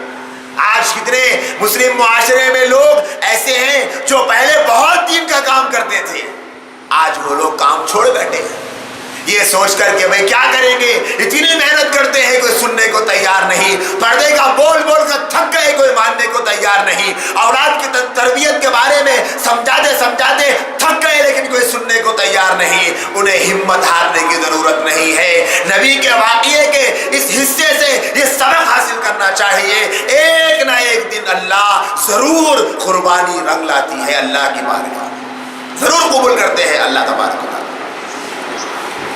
جبرائیل امین آئے اور براق نامی سواری کو لے کر آئے۔ نبی علیہ السلام فرماتے ہیں جو قد کے اعتبار سے گدھے سے کچھ چھوٹا تھا، خچر سے کچھ بڑا تھا، اور رفتار کے اعتبار سے اتنا تیز کہ جہاں انسان کی آخری نظر پڑتی براق کا پہلا ختم کرتا۔ اور لکھا ہے علماء نے یہ براق وہ سواری ہے جو پچھلے انبیاء کی بھی سواری ہوا کرتی تھی۔ جب نبی علیہ السلام کے پاس لایا گیا اور نبی علیہ السلام اس پر بیٹھنے کے لیے گئے تو براق کچھ گڑبڑی کرنے لگا کہ نبی علیہ السلام بیٹھنے گئے تو دور ہٹ رہا تھا، شوقیاں کرنے لگا۔ تو جبرائیل نے کہا اے براق تجھے خبر ہے کہ یہ کون ہے؟ یہ وہ ذات ہے محمد عربی صلی اللہ علیہ وسلم کہ ان سے بہتر، ان جیسی بہتر ذات نہ اس سے پہلے دنیا میں آئی نہ قیامت تک کوئی آ سکتی ہے۔ تب براق نے اپنی خوش قسمتی سمجھی اور نبی صلی اللہ علیہ وسلم کی سواری بن گیا۔ علماء نے نقطہ لکھا ہے اس لیے براق اس طرح کر رہا تھا کہ زمانہ ہو گیا تھا، عیسیٰ علیہ السلام کی دنیا سے گزر کر اللہ نے انہیں آسمانوں پر زندہ اٹھا لیا تھا، کوئی نبی اس پر سوار نہیں ہوا تھا، اس لیے ایک زمانے کے بعد کوئی سوار ہو رہا تھا تو اس نے ایسا کیا۔ جب براق پر نبی علیہ السلام کو لے جایا گیا تو سیدھے مسجد اقصیٰ کو پہنچے۔ وہاں جانے کے بعد نبی علیہ السلام اور حضرت جبرائیل نے 2 رکعت نماز پڑھی۔ پھر وہاں بعض روایات کے مطابق، بخاری کی روایات ہے، مسلم کی روایات ہے، مختلف حدیث کی کتابوں کی صحیح روایات ہے جس میں لکھا ہے کہ اذان دی گئی اور تمام انبیاء وہاں پر جمع تھے اور نبی علیہ السلام بھی موجود تھے۔ اللہ کے نبی چونکہ پہلے سے وضو کیے ہوئے تھے، یہاں آپ کے قلب اطہر کو صاف کیا گیا تھا اور اللہ کے نبی علیہ السلام باوضو تھے تو تمام انبیاء کھڑے تھے، اللہ کے نبی صلی اللہ علیہ وسلم بھی کھڑے تھے، تمام انبیاء انتظار میں تھے کہ صفیں بن گئی ہے اور لوگ انتظار انتظار میں تھے تو امام آ گیا ہے۔ جبرائیل امین نے نبی علیہ السلام کو آگے بڑھایا اور فرمایا یا رسول اللہ نماز پڑھائیے۔ نبی علیہ السلام نے 2 رکعت نماز پڑھائی۔ نماز پڑھانے کے بعد میں اللہ کے نبی علیہ السلام سے جبرائیل نے پوچھا یا رسول اللہ آپ جانتے ہیں کہ یہ کون تھے جس کو آپ نے نماز پڑھایا؟ فرمایا کہ نہیں۔ فرمایا یہ پورے انبیاء جو آپ سے پہلے دنیا کے شروع ہونے سے لے کر اب تک آئے تھے، سارے نبی آپ کے پیچھے نماز پڑھا۔ یہی سے اللہ کے نبی علیہ السلام کو امام الانبیاء کہا جاتا ہے کہ نبیوں کی آپ نے امامت فرمائی، نبیوں کو آپ نے نماز پڑھائی۔ اور اللہ کے نبی صلی اللہ علیہ وسلم کے بعد یہ جو انبیاء آئے یہ کس شکل میں آئے؟ 2 اقوال لکھے ہیں علماء۔ پہلی بات تو یہ ہے کہ اپنے جسموں کے ساتھ آئے، اسی لیے کہ ہر نبی اپنی قبر میں باحیات ہے۔ اللہ کے نبی علیہ السلام نے حدیث میں ارشاد فرمایا اللہ نے حرام قرار دیا ہے زمین پر نبی کے جسم کو کہ زمین نبی کے جسم کو نہیں کھا سکتی۔ تو اللہ نے تمام انبیاء کو اپنے جسموں کے ساتھ وہاں پر حاضر فرمایا تھا۔ اور دوسرا علماء نے یہ قول بیان فرمایا ہے کہ نبی انبیاء کی جو روح تھی اللہ نے اسے مثالی جسم عطا فرمایا کہ وہاں پر ان کی روحوں کو جسم کی شکل عطا فرمائی، اور اس طرح نبی علیہ السلام کی امامت میں آئی، نبی علیہ السلام نے امامت فرمائی۔ اور جب نماز پڑھنے کے لیے آئے تھے تو وہاں پر جانور کو جو براق کو سواری کو لایا تھا اس کو اس کوٹھی کو جو مسجد اقصی میں انبیاء بنا کرتے تھے وہاں پر اللہ کے نبی علیہ السلام میں اس جانور کو باندھ دیا۔ جانور جنت کا تھا، جبرائیل لائے ہوئے تھے، جنت کو بھاگ بھی نہیں سکتا تھا، لیکن پھر بھی اللہ کے نبی علیہ السلام نے باندھ کر امت کو یہ درس دیا۔ اور 5واں ہم کو یہ سبق ملتا ہے اس واقعے سے کہ نبی علیہ السلام نے یہ درس دیا ہے کہ توکل اس کا نام ہے کہ سبب اختیار کرو پھر اللہ میں بھروسہ کرو۔ اور لوگ توکل کا نام آتے ہی کھانے کے بارے میں توکل سمجھتے ہیں، کاروبار کے بارے میں توکل سمجھتے ہیں، صحت کے بارے میں توکل نہیں سمجھتے کہ صحت میں توکل یہ ہے کہ پہلے دوا لو پھر دعا کرو، علاج کراؤ پھر دعا کرو۔ حالات کے بارے میں توکل نہیں سمجھ رہے ہیں کہ جو حالات اس وقت پوری انسانیت میں چل رہے ہیں حالات کا حل یہ ہے کہ پہلے اسباب اختیار کرو پھر دعا کرو۔ یہ حل ہے توکل کا مطلب یہ ہے، حالات کا حل یہ ہے۔ تو اللہ کے نبی نے توکل سکھا دیا کہ توکل یہ ہے کہ پہلے سبب اختیار کرو۔ آج حالات آ رہے ہیں اللہ کے سامنے اپنی نافرمانیوں کو پیش کر کے دعا کرو کہ مولا یہ جو نافرمانیاں کی ہے اس کو معاف کر دے، اب نہیں کریں گے پھر دعا کرو، اللہ دعا ضرور قبول کرے گا۔ گناہوں کو چھوڑو پھر دعا کرو، اللہ ضرور دعا قبول کرے گا۔ اللہ کے سرکشوں سے نکل کے اللہ کے محبوب بندوں میں آ جاؤ پھر اللہ دعا قبول کرے گا۔ اللہ فرماتے ہیں نبی علیہ السلام نے فرمایا اللہ نے خود قرآن میں فرمایا ان اللہ یحب التوابین و یحب المتطہرین، اللہ توبہ کرنے والوں سے محبت فرماتے ہیں۔ حدیث میں نبی نے فرمایا التائب حبیب اللہ، توبہ کرنے والا اللہ کا محبوب ہوتا ہے۔ آج حالات کا رونا رونے والوں اپنے حالات کا سدھار توبہ کے راستے میں تلاش کرنے کی ضرورت ہے۔ جو گناہ جس کی زندگی میں ہے اس سے توبہ کرے، گناہ سے بچے، پھر رب سے دعا کرے، دیکھیں اللہ کیسے دعا قبول کرے۔ تو یہ 5واں سبق ہم کو ملتا ہے۔ پھر نبی علیہ السلام وہاں سے یہاں تک جو واقعہ ہے یہ قرآن میں ثابت ہے، اس کی تشریح حدیث میں ہے۔ اللہ نے جو ذکر فرمایا سبحان الذی اسری بعبدہ لیلا من المسجد الحرام الی المسجد الاقصی الذی بارکنا حولہ لنریہ من آیاتنا، کہ مسجد حرام سے مسجد اقصی تک کا سفر اس کو اسراء کہتے ہیں۔ اور اللہ نے بیت المقدس کو برکتوں والا بنایا، دنیاوی اعتبار سے یہ برکتیں کہ وہ انبیاء کا مرکز تھا، اور اخروی اعتبار سے یہ برکتیں کہ انبیاء کا مرکز تھا، مسلمانوں کا قبلہ اول تھا، دنیاوی اعتبار سے یہ برکتیں ہیں کہ وہاں سرسبز و شاداب علاقہ اللہ نے بنایا۔ یہاں سے جو واقعہ ہے وہ حدیث کی کتابوں میں موجود ہے کہ نبی صلی اللہ علیہ وآلہ وسلم کو مسجد اقصی سے جبرائیل امین نے سیڑھی کے ذریعے سے آسمانوں میں سفر فرمایا، ساتھ معراج کہتے ہیں۔ مسجد حرام سے مسجد اقصی تک کے سفر کو اسراء، اور مسجد اقصی سے آسمانوں کی سیر کو معراج کہتے ہیں۔ معراج عربی میں سیڑھی کو کہتے ہیں۔ ایک زینہ تھا جس کے ذریعے سے آسمانوں پہ لے جایا گیا. کہتے ہیں علماء کہ فرشتے اسی زینے سے آتے اور جاتے ہیں. جبرائیل امین کے ساتھ اللہ کے نبی علیہ السلام آسمان اول پر پہنچے اور وہاں جانے کے بعد دستک دی. معلوم ہوا کہ آسمان کو دروازہ ہے. وہاں دربان کھڑا تھا. اس نے پوچھا کہ کون ہے؟ کہنے لگے کہ میں جبرائیل ہوں، انا جبرائیل. اس سے چھٹواں سبق یہ ملتا ہے کہ جب کوئی کسی کے گھر میں جائے اور دستک مارے تو جانے کے بعد کوئی پوچھے کہ کون ہے تو یہ نہ کہے کہ میں ہوں، بلکہ اپنا نام بتائے. نبی علیہ السلام نے فرمایا تم کسی کے گھر میں جاتے ہو اور کہتے ہو کہ میں ہوں تو وہ آگے والا کیسے پہچانے کا کون ہے؟ یہ سبق ملتا ہے کہ کون ہے میں ہوں نہ کہے بلکہ نام بتائے.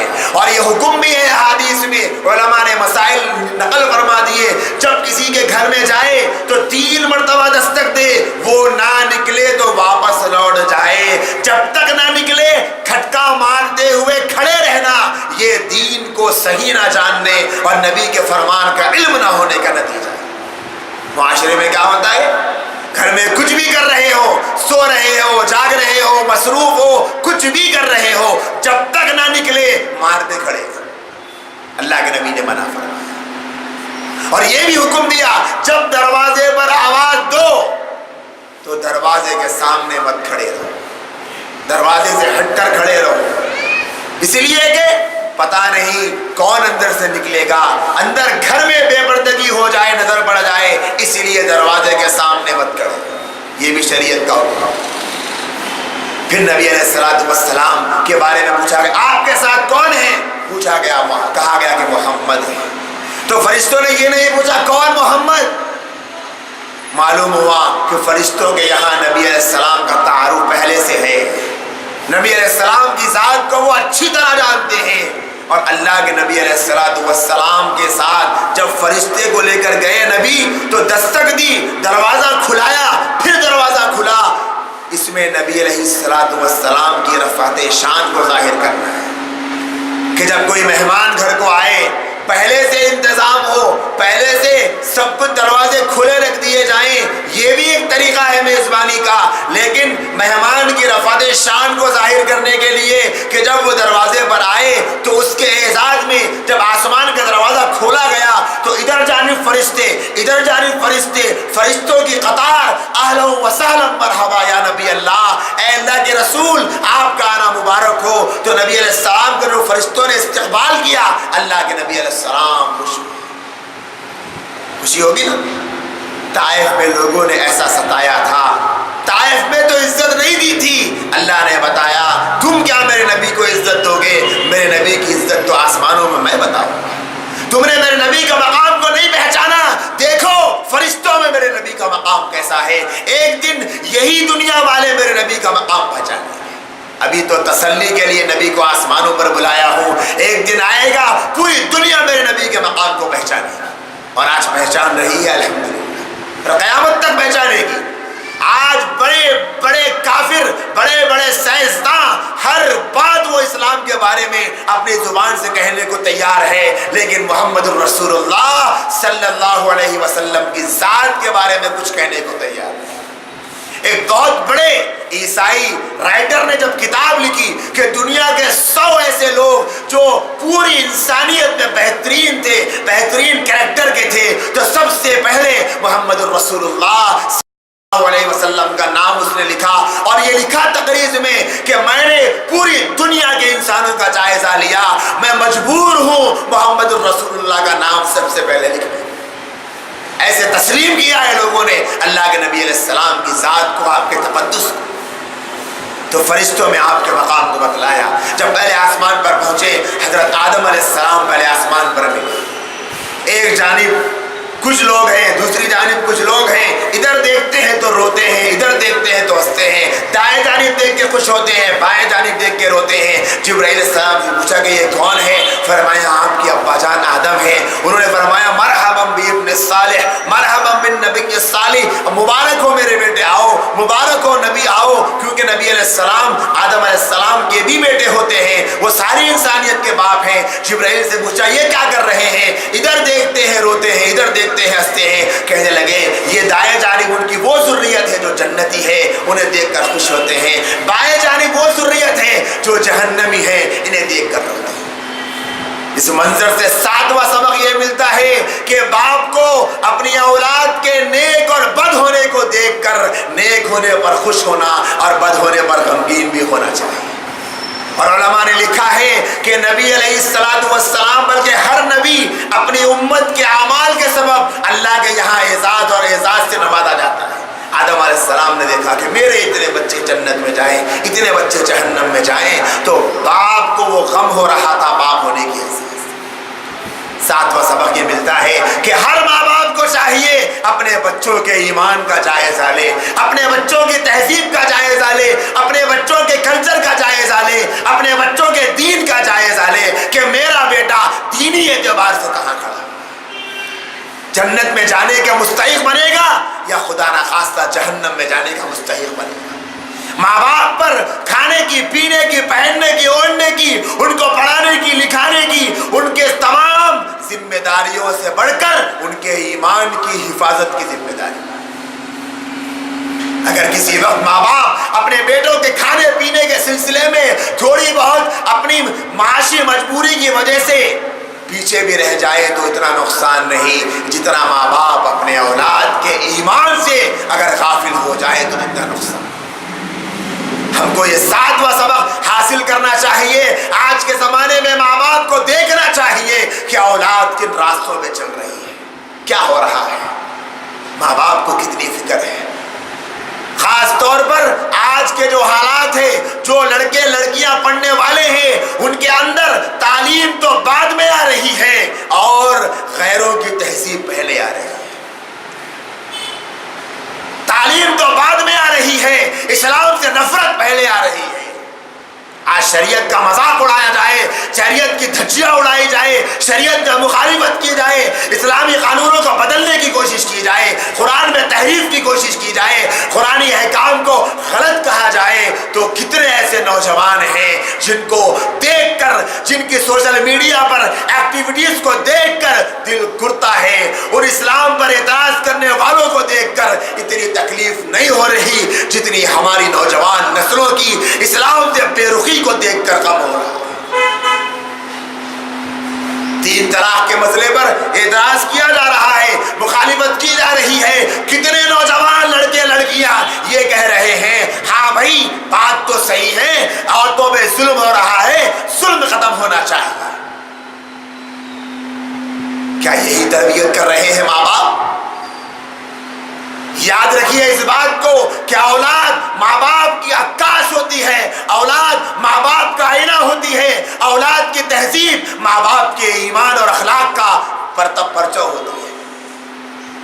اولاد کو دیکھ کر ان کے ماں باپ کی شرافت کا یا ماں باپ کی گمراہی کا فیصلہ کیا جا سکتا ہے کہ دیکھو ان کے ماں باپ اسلامی اعتبار سے، اسلام کے اوپر یقین، اسلامی تہذیب پر اعتماد کے اعتبار سے گمراہی کے راستے پہ چل رہے ہیں، ان کی اولاد میں وہی راستہ آ رہا ہے۔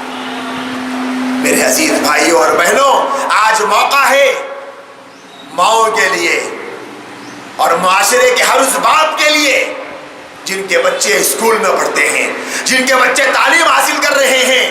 اب بچوں کو چھٹیاں ملیں گی، بہترین موقع ہے اپنے اولاد کے ایمان کے جائزے کا، اپنے اولاد کے اخلاق کے جائزے کا، اپنی اولاد کی تہذیب کے جائزے کا۔ ہر ماں کو اس بات کی فکر کرنے کی ضرورت ہے کہ ماں ہونے کی حیثیت سے میں اپنی اولاد کی تربیت میں کیا کردار ادا کر سکتی ہوں۔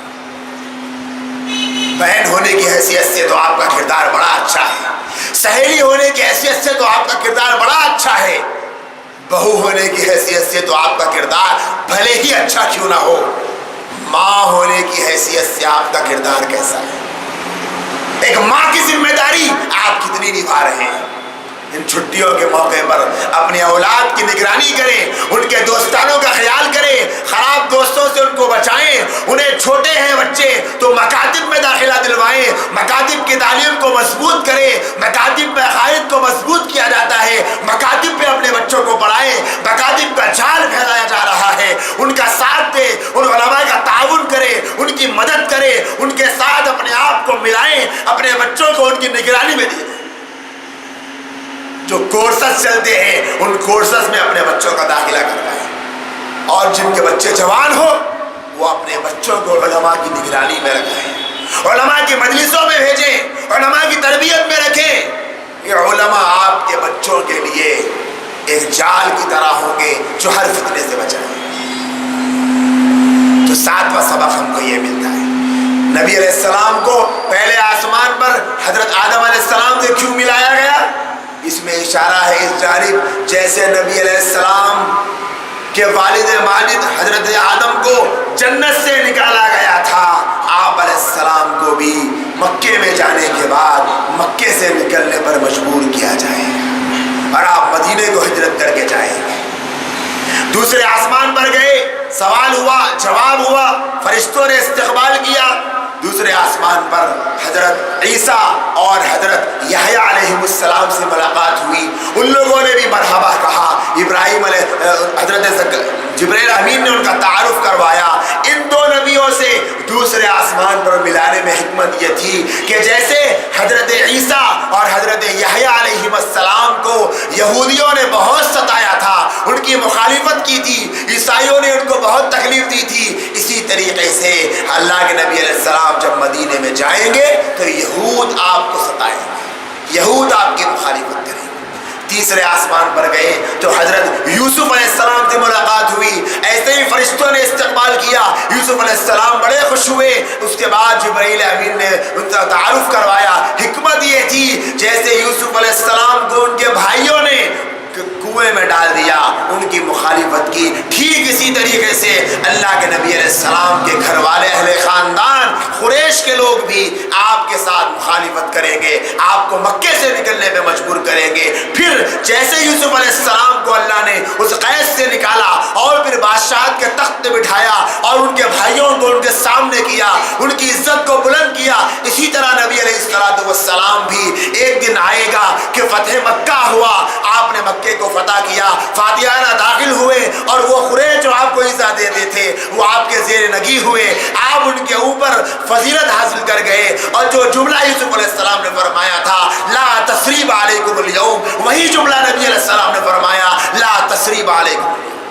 پھر چوتھے آسمان پر گئے، فرشتوں نے استقبال کیا، سوال و جواب ہوا، ادریس علیہ السلام سے ملاقات ہوئی، اس میں حکمت یہ تھی وَرَفَعْنَاهُ مَكَانًا عَلِيًّا، اللہ نے فرمایا ہم نے ادریس کو بلند مقام پر پہنچایا ہے، اشارہ تھا کہ نبی علیہ السلام کو بھی بلند مقام پہ اللہ کو پہنچایا۔ پھر پانچویں آسمان پہ گئے تو حضرت ہارون علیہ السلام سے ملاقات ہوئی، اس میں اشارہ تھا اس بات کی طرف کہ جیسے ہارون علیہ السلام کو ان کے لوگوں نے پہلے ستایا، ان کی قوم نے ان کو، ان کی نظر ان کو برا سمجھتے تھے، ان کو اذیت دیتے تھے، پھر بعد میں ان کے مقام کو سمجھنا شروع کیا، اسی طرح نبی علیہ السلام کو ان کی قوم ستائے گی، تکلیف دے گی، بعد میں ان کے مقام کو سمجھے۔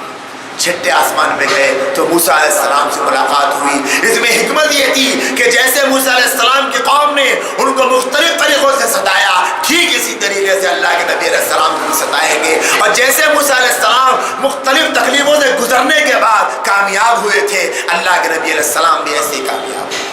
ساتویں آسمان پہ گئے تو ایسے ہی فرشتوں نے استقبال کیا اور دیکھا کہ ایک بڑے میاں ہیں جو بیت معمور سے یعنی فرشتوں کی عبادت گاہ ہے، جس میں ایک دن میں 70,000 فرشتے ایک مرتبہ اس کا طواف کرتے ہیں۔ جب ایک مرتبہ 70,000 فرشتوں نے طواف کر لیا، قیامت تک ان کا نمبر نہیں آتا، ان کے پاس گئے اللہ کے نبی علیہ السلام، اور جانے کے بعد جبرائیل امین نے فرمایا کہ یہ آپ کے دادا جان ابراہیم علیہ السلام ہیں۔ اللہ کے نبی نے ملاقات فرمائی، اس میں حکمت یہ تھی کہ اللہ کے نبی علیہ السلام کو حضرت ابراہیم سے ملانے میں ساتویں آسمان پر کہ اس عمر میں جو عمر حضرت ابراہیم کی ہے، اس پیرانہ سالی میں نبی علیہ السلام کو اللہ پاک حج کی دولت سے مالا مال فرمائیں گے، اور اللہ کے نبی اپنی زندگی کے آخری دور میں حج کو تشریف لائے تھے، وہاں بیت المعمور کو دیکھا، اور حضرت ابراہیم علیہ السلام نے اپنے بیٹے حضرت محمد صلی اللہ علیہ وسلم سے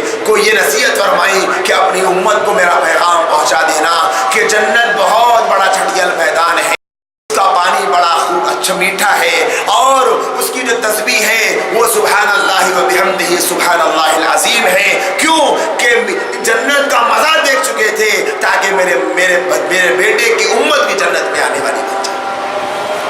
پھر اس کے بعد سدرۃ المنتہا کے پاس گئے، نبی علیہ السلام فرماتے ہیں کہ مجھے ایک ایسے درخت کے پاس لے جایا گیا کہ جس درخت کے پتے ہاتھی کے کان کے برابر ہیں اور جس درخت کے پھل مٹکوں کی طرح ہیں، اور اس درخت پر اللہ کی تجلی پڑتی ہے تو فرشتے تتلیوں کی طرح اڑ جاتے ہیں، پروانوں کی طرح بکھر جاتے ہیں، اور اس کے اوپر جو نور تھا اس کو میں اپنی زبان سے بیان نہیں کر سکتا۔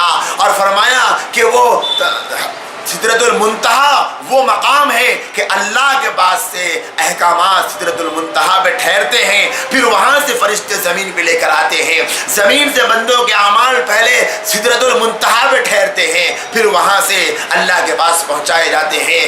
یہاں پر جبرائیل امین نے فرمایا کہ یا رسول اللہ اب میں اس سے آگے آپ کے ساتھ نہیں چل سکتا، اگر چلوں گا تو میرے پر چل جائے۔ نبی علیہ السلام نے جبرائیل امین کو بھی دیکھا ہے کہ ان کے 600 بازو تھے، سدرۃ المنتہا کے مقام پر دیکھا اصلی حالت میں کہ ان کے 600 بازو۔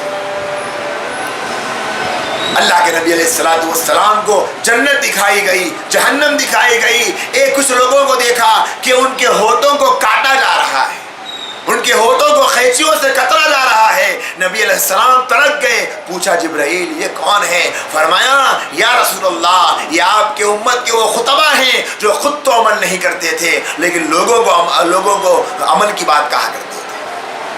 یہ 8واں سبق ملتا ہے ہم کو کہ آج کیسے حالات ہے کہ ہر کوئی خطیب بنا بیٹھا ہوا ہے، ہر کسی کو لیکچر دینے میں مزہ آ رہا ہے، لیکن اپنے اعمال کا جائزہ لینا بہت ضروری ہے کہ یہ گفتگو اللہ کے لیے ہو رہی یا بندوں کو دکھانے کے لیے ہو رہی، کل قیامت کے دن اس کا فیصلہ ہونے والا ہے۔ اگر بولنے والا اپنے آپ کو عمل کا مطلوب نہ بنائے، عمل کا پابند نہ بنائے تو کل قیامت کے دن ہونٹ قینچیوں سے کاٹے جائیں۔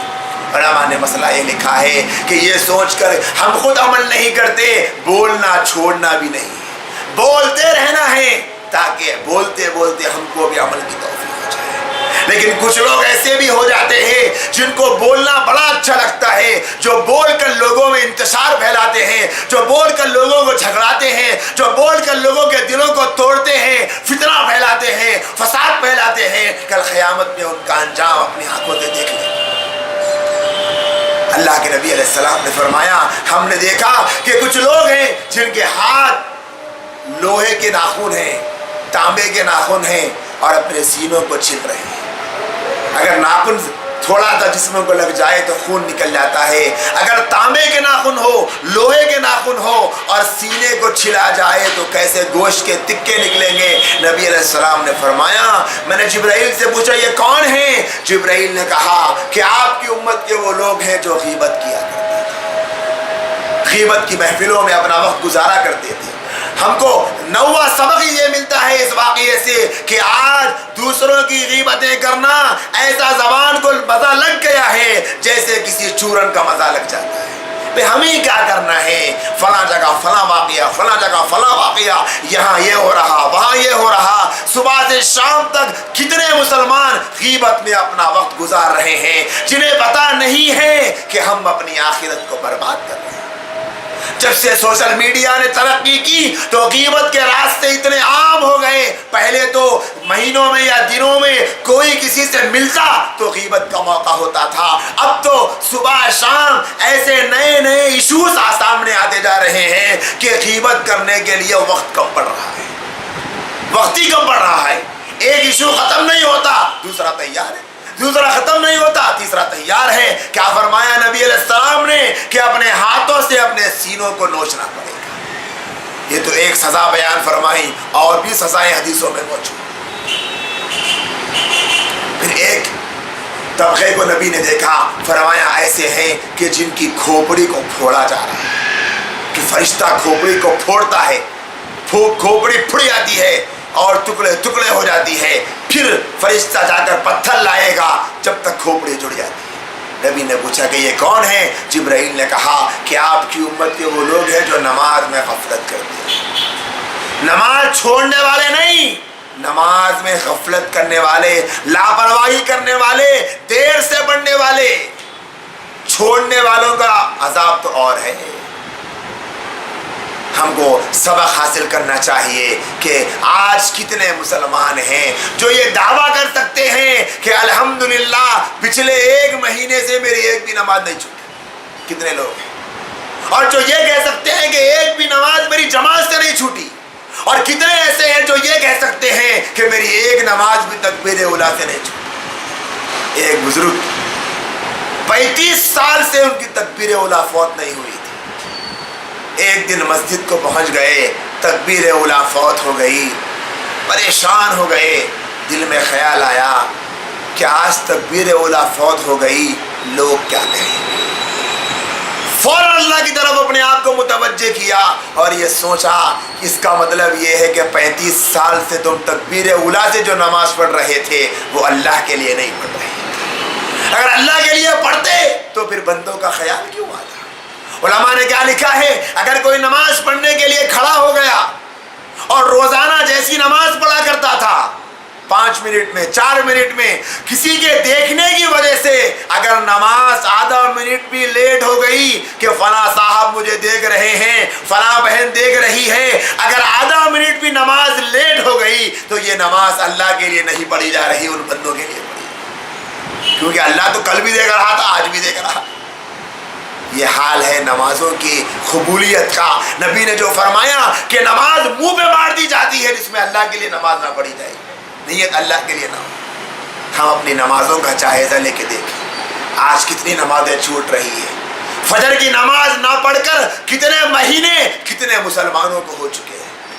عشاء کی نماز کتنے مسلمانوں کی روزانہ نہیں ہوتی. نبی علیہ السلام نے فرمایا جو نماز چھوڑ دے اس کا اسلام سے کوئی تعلق نہیں. نماز دین کا ستون ہے. مسلمان اور کافر کے درمیان فرق کرنے والی چیز وہ نماز ہے. اسی لیے میرے بھائیوں اور بہنوں, ہم کو اس عذاب سے بچنے کے خوف سے, نبی کو خوش کرنے کی امید سے, اللہ کو راضی کرنے کے جذبے سے نماز کی پابندی کرنی چاہیے. پھر نبی علیہ السلام سدرۃ المنتہا سے آگے بڑھے, کہتے ہیں کہ میں نے تقدیر کے لکھنے کی آواز کو سنا. جو قلم چلتے ہیں تقدیر کو لکھنے کے لیے اس کی آوازوں کو سنا. پھر آگے بڑھے, اللہ تبارک و تعالیٰ سے ملاقات ہوئی, اللہ کا دیدار ہوا. اللہ نے فرمایا ثم دنا فتدلى فكان قاب قوسين او ادنى فاوحى الى عبده ما اوحى. اللہ سے اتنے قریب ہوئے جیسے کوئی کمان کسی تیر میں لگائی جاتی ہے تو کمان کے جو 2 قریب آ جاتے ہیں اس طرح قریب ہوئے. فاوحى الى عبده ما اوحى. اللہ نے جو کہا وہ اپنے بندے سے کہا. نبی علیہ السلام کا اللہ سے ملاقات کرنا جمہور علماء کا مذہب ہے. کیفیت کیا تھی, بات کیا ہوئی, اس میں علماء خاموش ہے کیونکہ قرآن خاموش ہے, حدیث خاموش ہے. اسی لیے مسلمانوں کو بھی چاہیے کہ وہ خاموش رہیں. بعض صحابہ نے, بعض علماء نے نبی علیہ السلام کے اللہ کے دیدار نہ کرنے کی بات بھی کہی ہے, لیکن جمہور علماء کا قول یہی ہے. ان کے پاس دلائل موجود ہے کہ اللہ کے نبی علیہ السلام نے اللہ کا دیدار کیا. جب دیدار کیا, ملاقات کی تو گفتگو کی. التحیات للہ والصلوات والطیبات. اللہ کے بارگاہ میں یہ پیغام پہنچایا اور بھیجا کہ اے اللہ میری تمام جسمانی عبادتیں, مالی عبادتیں, بدنی عبادتیں سب آپ کے لیے. اللہ تبارک و تعالیٰ نے اس کو قبول فرمایا نذرانے کو اور فرمایا السلام علیکہ ایھا النبی ورحمۃ اللہ وبرکاتہ. اے میرے نبی آپ پر سلامتی ہو, آپ پر رحمت ہو, آپ پر ہماری برکت ہو. تو وہ نبی علیہ السلام جس کو آج ہم لوگ کسی پل بھی یاد کرنے کو تیار نہیں ہیں, وہ نبی ہمیں اللہ کے سامنے بھی نہیں بھولے اور کہنے لگے السلام علینا. اے پیارے اللہ, آپ نے کہا السلام علیکہ, علیکہ کا مطلب آپ پر سلامتی ہو, لیکن میرے رب السلام علینا, ہم پر اپنی سلامتی برسا دیجیے. وعلی عباد اللہ الصالحین, اور نیک بندوں پر اپنی سلامتی اور رحمت کو بھیج دیجیے. کتنے پیار کرتے ہیں اپنی امت کو کہ وہاں پر بھی نبی علیہ السلام اپنی امت کو نہیں. باشرائے حدیث نے یہ لکھا ہے کہ اللہ اور اللہ کے نبی کے کلام کو جبرائیل امین نے یہ سنا تو اشہد ان لا الہ الا اللہ واشہد ان محمدا عبدہ ورسول محمد رسول اللہ یہ کہہ کر توحید اور رسالت کی گواہی دی. پھر اللہ نے نبی علیہ السلام کو ایک تحفہ دیا 50 نمازوں کا، ایک تحفہ دیا سورہ بقرہ کی آخری آیات کا۔ وہ لے کر 7ویں آسمان پر آئے، حضرت ابراہیم علیہ السلام سے ملاقات کی، وہ بڑے خوش ہوئے۔ پھر 6ٹھے آسمان پر آئے، موسیٰ علیہ السلام سے ملاقات کی۔ موسیٰ علیہ السلام نے فرمایا 50 نمازیں نہیں پڑے گی آپ کی امت، چاہیے کم کروائیے۔ بعض روایات میں آتا ہے کہ 5 نمازیں ایک مرتبہ میں کم ہوئی، بعض میں آتا ہے کہ 10 مرتبہ کم ہوئی، بہرحال 45 نمازیں اللہ تبارک نبی علیہ السلام اللہ کے پاس سے موسیٰ علیہ السلام کے پاس جاتے، موسیٰ علیہ السلام کے پاس سے اللہ کے پاس جاتے، اس طرح کئی مرتبہ گئے ہیں۔ تب اللہ تبارک و تعالیٰ نے 5 نمازیں فرض کی۔ نبی علیہ السلام کے حضرت موسیٰ نے کہا یہ بھی آپ کی امت نہیں پڑے گی، چاہیے اور کم کروائیے۔ نبی علیہ السلام نے فرمایا کہ مجھے اب شرم آتی ہے کہ میں اللہ کے پاس جا کر 5 نمازیں کم نہیں کرواؤں اور کم نہیں کرواؤں گا، اس میں سے میں اپنی امت کو اس 5 پر منع دوں۔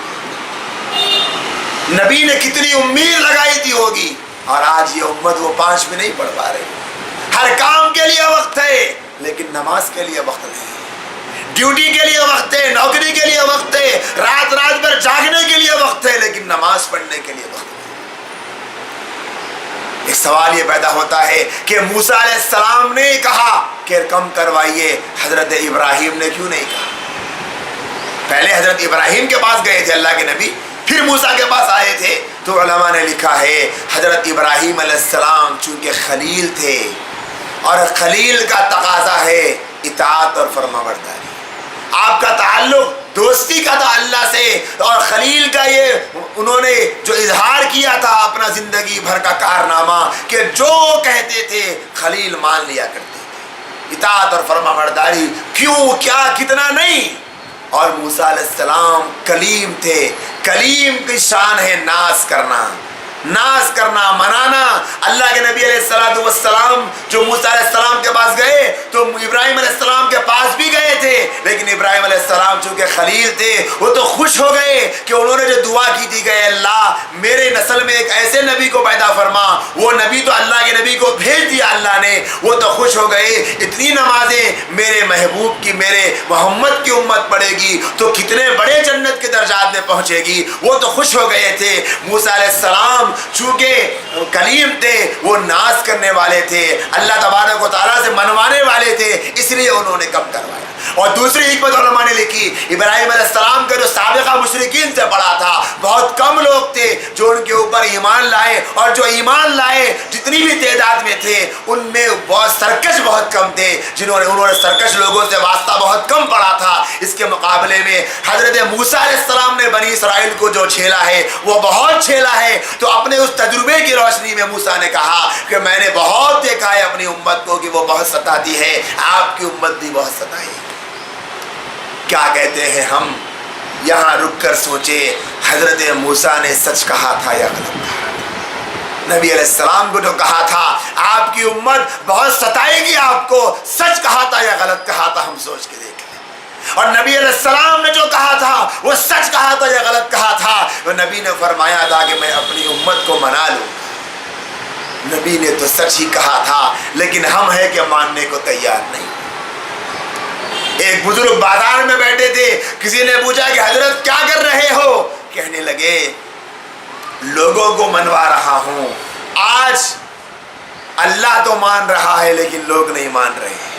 دین پہ چلو، ایمان پہ چلو، نماز پڑھ لو، اللہ کی عبادت کر لو، کہہ رہا ہوں لیکن لوگ نہیں مان رہے ہیں۔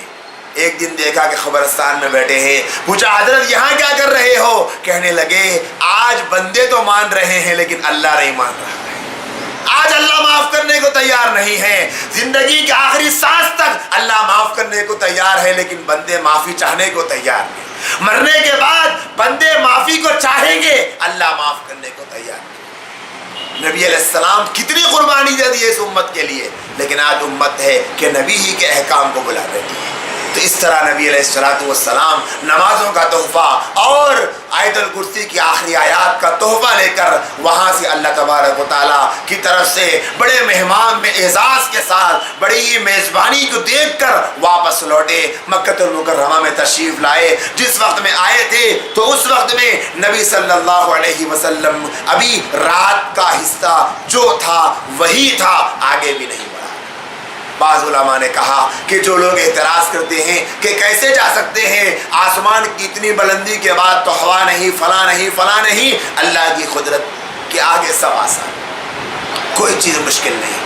اور نبی علیہ السلام جب گئے ہیں آسمانوں پر تو اللہ نے زمین کے نظام کو جو تھا وہ وہیں پر روک دیا۔ زمین کا نظام کیا چیز ہے، وقت کیا چیز ہے، سورج کا چلنا یہی تو وقت کو آگے کرتا ہے، چاند کا چلنا وقت کو آگے کرتا ہے، سارے نظام کو اللہ نے روک دیا۔ اسی لیے جس وقت نبی گئے تھے اسی رات میں اللہ نے نبی کو واپس کیا۔ یہ نبی علیہ السلام کا بہت بڑا معجزہ تھا۔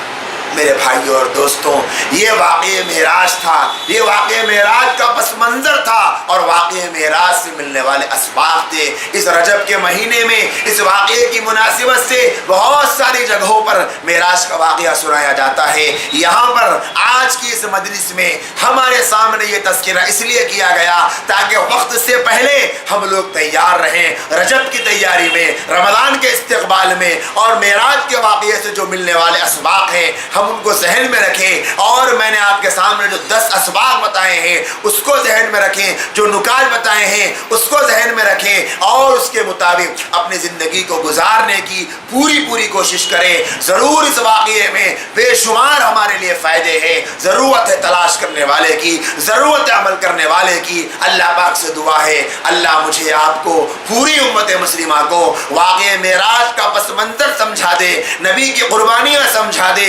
معراج کی حقیقت سمجھا دے، معراج اور اسراء سے ملنے والے اسباق کو سمجھا دے اور اس پر عمل کرنے کی توفیق عطا فرمائے۔